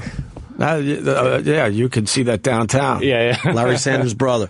Has it really been 10 years since they started making the Star Trek movies again? It's been 10 years, or something like that, since we started shooting. So wow. It is like a strange thing. And the cast, we've gone through 3 movies together and gone through 10 years, and then you sort of become like family.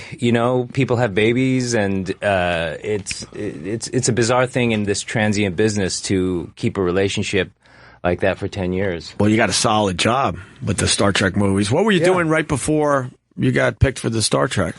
Let's see. I think I had done... people knew me mostly from Harold and Kumar. Sure. Yeah, so that... You know what? I almost forget about that. Because that's been a while now, too. It's been a while, too. We made 3 of those. Right. I'd like to make a 4th, actually, but we made 3 of those, and people actually probably call me Harold more than Sulu. Really? Yeah. Still, man. It's the movie of the peoples. You've gotten 3 out of 2 different franchises. That's pretty good. The fact, like you said, it's hard to get a bunch, like, part 2, part 3. And Star Trek, it's understandable, but the fact that you could do 3 Harold and Kumar is pretty amazing. Who knew? I just kept thinking, I remember doing the first one, and I'm like, this is a joke. We're not really making a weed movie, starring a Korean and Indian guy. Right. This is some elaborate punked trick. But turned out it happened. Yeah, and it was a huge, cult success. Yeah, it was an underground hit. We didn't do very well at the box office, but, back when people were buying DVDs, it really did well on that market and carried the day. So I'm so thankful for those films. And who is the cast? One of your Star Trek cast members passed away. Who is he play? His name is Anton Yelchin, and he played Chekhov. Oh, he did. Oh, he was Chekhov. Yeah, he was Chekhov, and just a weird car accident. It was one of those. I mean, not even a car. I mean, it was a defect car in the car or something. Exactly. Right? Yeah, I'm not really sure what happened. I know that the car had a strange gear shift issue, which is that, as I understand it, it didn't physically go into gears. You just pushed it in a direction, and then it reset towards the middle. So I'm not sure whether that had anything to do with it. Yeah, it just sucks though. But you got this thing going, and now it's a friend, and right. And now they made your character gay. They told you that in this last episode, or had you known that before? I didn't know that before, and we, Justin Lin, the director, we met early on, and he said, "Hey, so Simon Pegg, who plays Scotty, also wrote the script with Doug Jung." Anyway, he had pitched out this idea, and Justin told me about it early on, and we discussed whether we should go forward with it. And I knew early on that George Takei, the man who originated the role, was not into the idea. We kept kind of talking about it and decided that it would be a good move, and thought it would be something that Gene Roddenberry would like. We just felt that it was he had always been into inclusion and setting up this really diverse bridge, and thought that this would be of a piece with what he had created. So hopefully people like it. Well, George said too that he didn't think Roddenberry said you were messing with the creation, but also, I mean, when Star Trek came out in the 60s, you couldn't have had a gay character. You would not have been accepted on television. It would have been seen as perverted. Yeah. So that's kind of an unfair thing of to kind of say, because there's a lot of stuff that in Star Trek technologically that's been updated that doesn't hold true to the first one. So, you kind of have to. Yeah, I mean, that's what we felt, but I do respect where he's coming from. Right. And I also respect that he's a gay actor that played a straight character, and I understand where he's coming from, and I didn't want to change it to gay and have it be seen as sort of taking from his real life. But I think he has been on record as saying he is thrilled that there's an LGBT character in the Star Trek universe at long last. So he just didn't want it to be Sulu, which I can vibe. But anyway, I think people are stoked about it, and I'm thankful and relieved. You didn't play it any different when you found out, did you? Was there anything? I feel like I played a butcher. It's like the butcher Sulu, ironically. What's Mr. Sulu doing? He's checking out chicks again. Don't you worry about what Sulu's doing. Yeah, I bet you people are going to go back to the first two movies and pick up on some things now. You guys did a gay kiss that didn't make it into the movie. They decided to cut it out. Yeah, I mean, it was, we were talking about it before you got here. We're assuming maybe they felt like it just didn't help push the story, or why. That's what I felt like. It was very casual. It was just a coming home thing, and at the airport, right? Yeah, at the airport. And I think what the filmmakers were doing. This is just you should ask them if you want the real skinny. But my take on it is probably that they didn't want the movie to make a big deal out of him being gay. So that is, it's a revelation for the public, but the movie itself, it's like nothing, because it's nothing in the future. And so they wanted to make that moment feel like zero, right? And I think that's sort of the brilliance of it is that it's positing a future where people don't care. Right. And so the movie doesn't care either. I think you said that it was a tough scene to film. Why? Well, Doug Jung, who's the screenwriter, one of the screenwriters, played my husband, and he's not an actor, and I just met my daughter, and I just felt like it was tough for me. I'm not the best actor in the world. It was tough to get super intimate and be convincingly intimate, like that family intimacy. But he's not even an actor. He just wanted to kiss you, so he wrote that in. He didn't hire an actor. He's just like, I'll do it. I'm not ruling it out. Yeah, I'm not Who's ruling it out. Who's going to play the husband? And we got, I'll do it. Right. He hands in his page. I got an idea. I mean, it's not tough, but yeah, it was like, Oh, we had to get real intimate with each other, and just for a peck, or was it more? Was it like more of a deep kiss? Or was it just a hello? Like a hello? It was just a hello kiss. Yeah, and that felt very odd. Felt odd when they filmed it 100 times. Yeah. So just getting real intimate with my screenwriter and a daughter who's not my daughter. I just had to get into it. Oh, the daughter too. Okay. Yeah, do you have kids or no? I do. Yeah. Oh, okay. Yeah. Was it weird? And I know you're an actor, so it's probably a stupid question. But when you're doing a kiss like that, are you like, oh, my kids are going to see this, or this is going to feel weird, or is it? No, I don't feel that way. I've done so much worse. I mean, I've urinated on Sean William Scott's head in a movie. What movie was that? American Pie 2. Oh, awesome! Yeah. And we know him. He deserved it. Sure. Yeah. I've done that in real life. So good for you. Glad someone did that. I've blazed Straighten up on right screen. I'm worried about the Harold and Kumar movies when my kids get older. Well, for what reason? Just because I'm doing so much weed in that movie, I'm like, maybe we'll wait until I don't know what age they can see those at. Right. Oh, by the time they're at that age, 8 or 9, I think everyone's gonna be smoking pot. Everyone's smoking pot. They're almost gonna look at that movie like, "What's the big deal here, Yeah, Dad?" Exactly. We do this. That's in second grade. How did Zachary Quinto feel about? Because he's gay, I believe. He came out, right? Yeah. So how did he feel about it? Did he think that this was a great idea, or did he have any? My recollection is that he was into it, and I think now that it's been released, also, he's, like for me, when I was a kid watching Star Trek for the first time, it really meant a lot to me to see George on screen, because I didn't see anyone that looked like me, and I think we are both into how, a young gay kid watching the movie and seeing how normalized it is in the movie might be encouraged by it, and I think that's what he's taking away from it. That must have been wild. You watch him growing up, and then fast forward, you're offered the part. That's got to be just mind blowing. It really is. I really wanted this role, and as an actor, you got to trick yourself into not wanting stuff, because if you want everything, you're in for. You're cruising for a bruising. Yeah, I've been tricking myself like that for a long time, and it's working. I don't want to get this. And casting directors are like, I'd rather not have that raise. But it's hard not to get excited. It is. It's hard not to get excited. To but knock this down is your one expectations. I just was like, I was admitting to myself, I really want this. It's really important to me.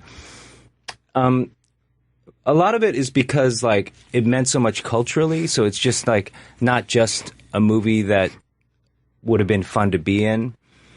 But I just felt like Star Trek's contributed something positive to American pop culture, and I admired what it did in pop culture. So I just really wanted to be a part of it. So I was on a belated honeymoon with my wife in Florence, and that's when I got the call. It was just a really beautiful night. We went out and got some champagne, and it was one of the best nights of my life. The moment when you find out you're getting a job is great, and then after that moment, you're sweating because you're I'm going to suck, and I got to figure out how to do this. Who called you? Is it your agent? Yeah, my agent, yeah. And did he say you got it, or how did he tell you?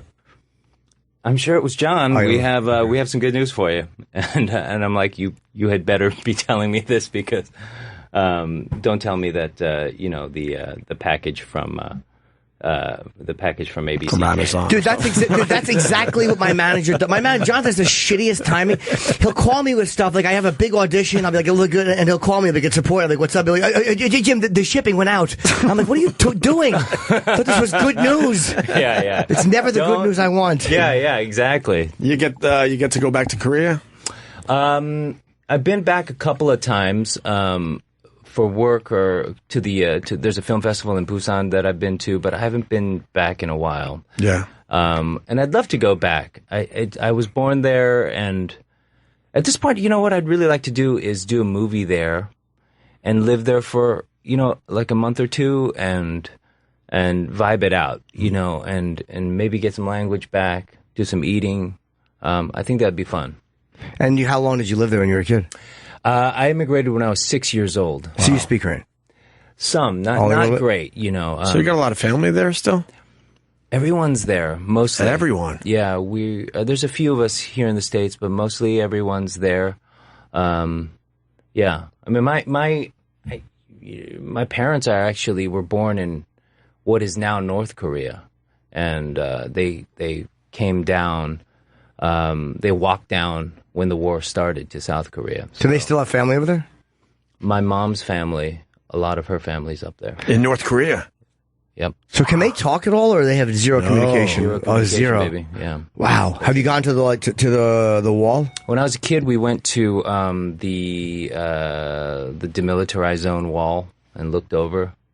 But yeah, you can't go over there. And what is that room? There's a room where the North and the South meet in. I think Vice did a documentary on it. Yeah. Where you can walk in and you're only allowed to go in it. I think you could stay in the whole room or whatever, but it's like if you walk out the other door, you're really in the other country.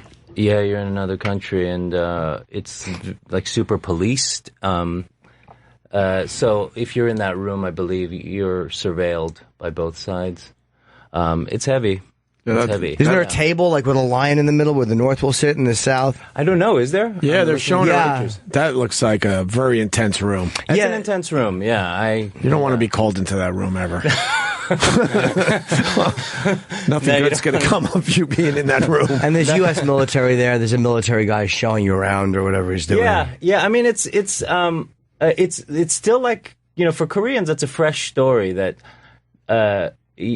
It wasn't just a country being split in half, but really it was a lot of families being separated. So I don't mean to get heavy in the morning, but yeah, it's a very sad tale of families being split up to me. No, it's fascinating, and then your mom's got family over there still, which she literally can't communicate with. Yeah, they're all.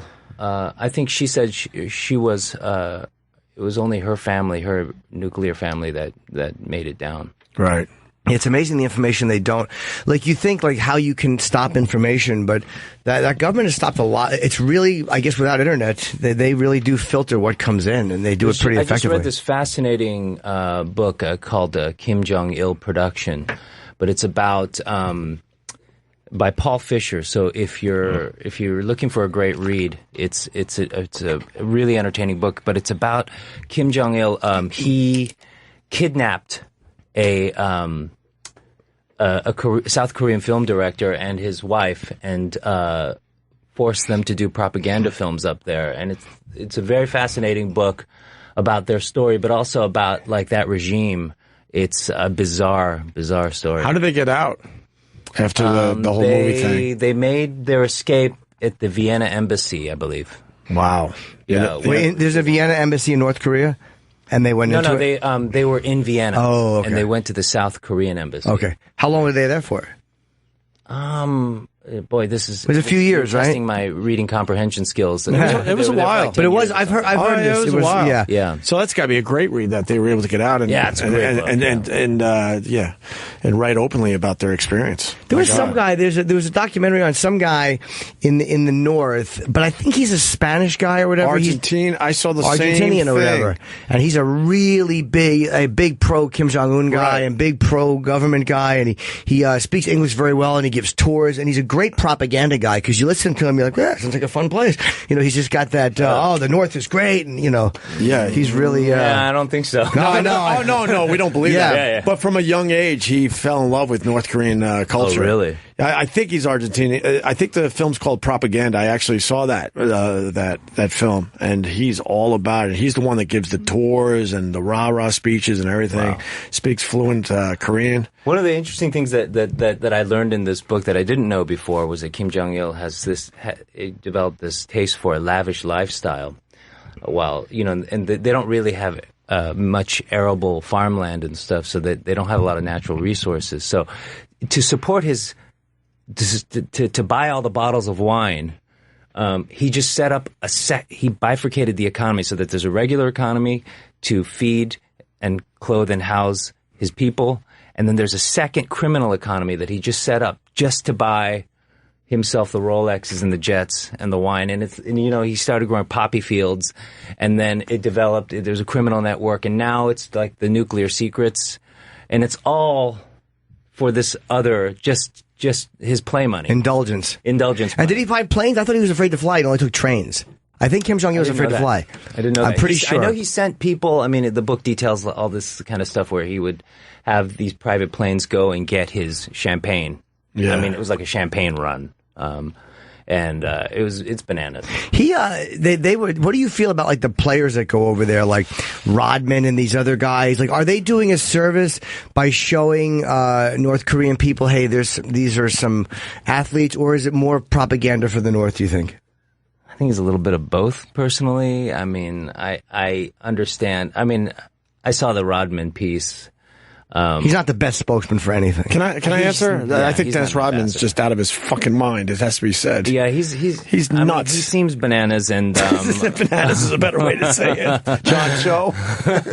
Yes, but he's a great rebounder. Yes, he is. I will give him that. Snazzy dresser. He's a snazzy dresser. And he's good at getting pierced. But maybe diplomacy isn't his strong suit. International diplomacy isn't his strong suit. So, but who knows? Maybe he, I don't know. Maybe in his mind, meeting somebody from the United States of America, developing a personal relationship with a dictator, maybe it humanizes us to him. Yeah. I don't know. I don't know where Rodman's coming from. Yeah, I don't think. I don't know that Rodman knows where Rodman's he coming doesn't. from. Thank you. You got to say that. Yeah. He has no idea. I just find, I mean, it's deplorable what they do to their people, but I find North Korea just so fascinating because there's nothing else like it on Earth. Yeah. No technology, no electricity. It's unbelievable. Yeah, it is bizarre in this day and age when we're just becoming a borderless world. I mean, with the internet, like the world is so small now,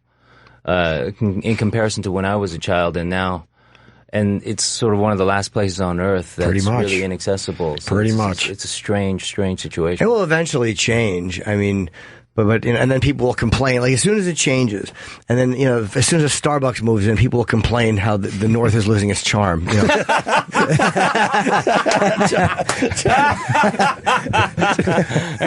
a T-shirt right there, man.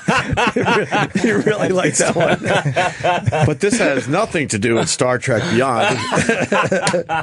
We'll circle back. I don't think you have to sell this movie. Obviously, what are we going to see in this movie for the people that haven't seen it yet? Well, I hope a couple of things. We did try to make, Justin Lin directed this movie. He directed the Fast and Furious films, and there's just the action component's really intense, and it's fantastic. It's really super kinetic, and it's just a lot of fun. And secondarily, I was really wanting to make something that feels like Star Trek, rather than a Star Trek movie that's like a new kind of Star Trek. Right. I personally wanted it to feel like what's come before, and I think it does in a good way. So you'll see some deepening of the relationships, and we have a great new villain played by Idris Elba, who's a fantastic he's actor. great. He's amazing. He's unbelievable. Boy, it was like one of the treats of the movie to watch him work. Because he's sometimes I'm like, okay, I'm an all right actor, but then you see someone that's like not even like your species as an actor, and he's just he's at another level. I didn't know he was British for a long. Oh, I mean, really? all through The Wire, I didn't know he was British. Right, yeah, he does a great American accent. Amazing. Yeah, and he's a really good comic actor as well. Has he? I haven't seen him do anything comic. I don't think. He's I saw his comic chops on the American Office. Mm-hmm. Yeah, I didn't know he was in that. What is that, Paul? He was on the American Office season 5 as Charles Minor. He took over for like the head boss. Playing the straight man is tough to do. I think it's one of the toughest jobs in comedy. Yeah, it's really hard because the instinct is to go for the joke. Yeah, but to sit there and just kind of serve something up or allow it to is very difficult. Yeah, I like the American Office, but I was out at that point, unfortunately. Because now I might have to go and check him out because I absolutely enjoy him. How many more Star Trek movies do you think?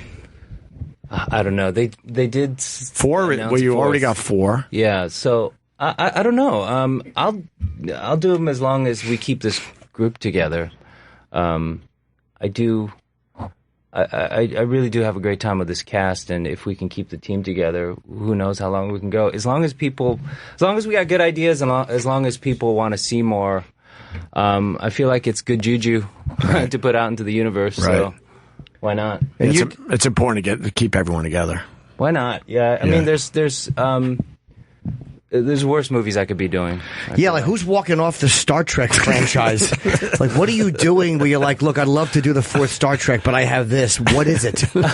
Well, I do remember, like, it's fun. The original series is seen as hokey, and it does, the technology didn't age so well, but the core ideas are so yummy. So this team of people who go out in peace, trying to explore new worlds and in a quest for knowledge rather than war. I mean, that's good stuff. Yeah. And the characters are very distinct and fun to play. Can we change the subject drastically? Sure. One phone call. Just put the headphones up to your ear for me, please. You don't have to put them on. All right, here you go. Anthony in Boston, go ahead. Hey. Thanks, guys. Hey, I just wanted to see what it was like coming from the guy that invented the word MILF. I've heard this before. Yeah. Did you officially invent the word MILF? I did not invent the word MILF. It was in the script, and it was like one of these words that was sort of in the air. And it was from American Pie, obviously. From American Pie. I don't get any money from the porn sites that you may be visiting. Can you imagine if you had a little taste of that money, John? Yeah. If I had a nickel for every time you did it. So I didn't invent it, but that word, that term really wasn't out there before American Pie. I sure did say it, yeah, and it took off from there. It really, did. Give yourself credit, John. Thank you very much. So even if you didn't invent it, you still kind of said it and put it into everybody's... He pushed it forward. Into the culture. I delivered it in a stylish way. Good for you. That's great. I've delivered nothing culturally relevant. You've got a couple things. You're playing Sulu and you said MILF first. That's pretty awesome. I'm working on my headstone right now. That's not a bad career right there. You can retire already. And your dad was Thanks, Anthony. A preacher in the Church of Christ? Yeah, he was, yeah. Wow. So did you grow up like real religious or? I did, yeah. And what was that like? Did you like go through a rebellion or? I was a rebellious teenager, I'd say, not super rebellious, but yeah, I grew up in a religious house. And I think it's stuck in terms of what I've carried is like I do try and there's a morality that's there, but I don't know about the particulars. Yeah, it's kind of hard to stay that way. It's being religious. Even the who are those crazy people, the Westboro Baptist Church, even they're losing people because of the internet. Like all their young people are leaving. Really? Like, oh, this is shit. What are we doing? Just sitting here yelling rude stuff at people. Yeah, it's a tough way to grow up, though. Man. Yeah, and it's one of those things where I was forced into a little bit of it as a kid, but no. Just catechism and, Sunday school and all that stuff. But even that was like, oh. Well, you know what I'll say about church, though? Like, it is good to go into a quiet place. Yes. I completely agree. You should come watch one of my comedy shows.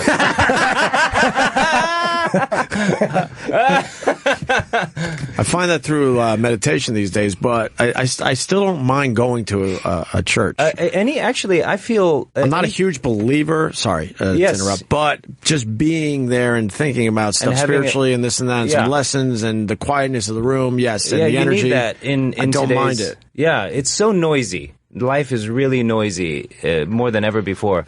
So I appreciate when you can get just an hour of quiet somewhere and think. Yeah. Were they cool if you wanted to be an actor? They were. I think they were worried more than anything else. They were like, how? My parents were immigrants from Korea. They didn't understand how you could feed oneself and pay the rent by pretending to be other people. That just seemed ridiculous. And frankly, they were correct. It's ridiculous. And it's a miracle I'm here. So they were right to be worried, yeah. Okay. Although my dad did suggest, had an alternate suggestion. He was like, maybe you could be a newscaster? Because he did see Asians on the TV news. All right, well, at least he wanted you in show business somehow. That's fine. We've had a lot of Korean actors over the years, and the same story, very strict parents that don't understand going sort of in an unconventional route, like acting. Yeah, I mean, you want... If you take the risk to come to the United States, I think you'd prefer that your children don't take the same risk. But I sort of feel like, now that I'm older, I feel like I want them to understand, you guys were the cowboys. You took the risk. You're risk takers because I can't imagine leaving the United States now with my family, my young kids. So, exactly. so bananas. So for them to do that, I wish they would recognize we have risk taking in our blood. Right. And we gave it to our children. Right. And so you have to expect that a little bit. I like how you put that. They're saying you got to go, John. This was great. John's show. Hey, thanks so much, guys. It was great to talk to you. Cool. Thank you. Yeah, come Star back and Trek see us. Beyond, and it's John the Cho, CHO, on Twitter. If you want to check John out. So yes, I guess we'll take a break. I think we're done. Okay. You want? I'm heading to Australia in September. Pre-sale is tomorrow. I got Montreal this week. On Saturday, I'll be at Theatre La Chapelle. Dates in Minneapolis, and the UFC podcast goes up tomorrow. Are you going to Sydney? Yeah, I'm doing one night in Melbourne, and one night in Sydney, I think, and I think those are my gigs. I don't even know. Amazing food First and time wine down there. I've never been, but I'm going in and out in less than a week, which is always the way you want to do it with a 30-hour flight. Get right in and out. I mean, why enjoy it? Why are you going in and out? I don't know what the flight schedule is going to be. I'm only there for a couple days. Squeeze an extra day and enjoy I would love Australia. My God, you're finally going. I would love to go to Australia. Yeah, I would love to. Yeah? All right. Come back with a didgeridoo shoved in my anus. All right. With that. On that note, On that note, it's not going to get better than that. John Cho, thank you. Thank you, guys. And we'll see you tomorrow.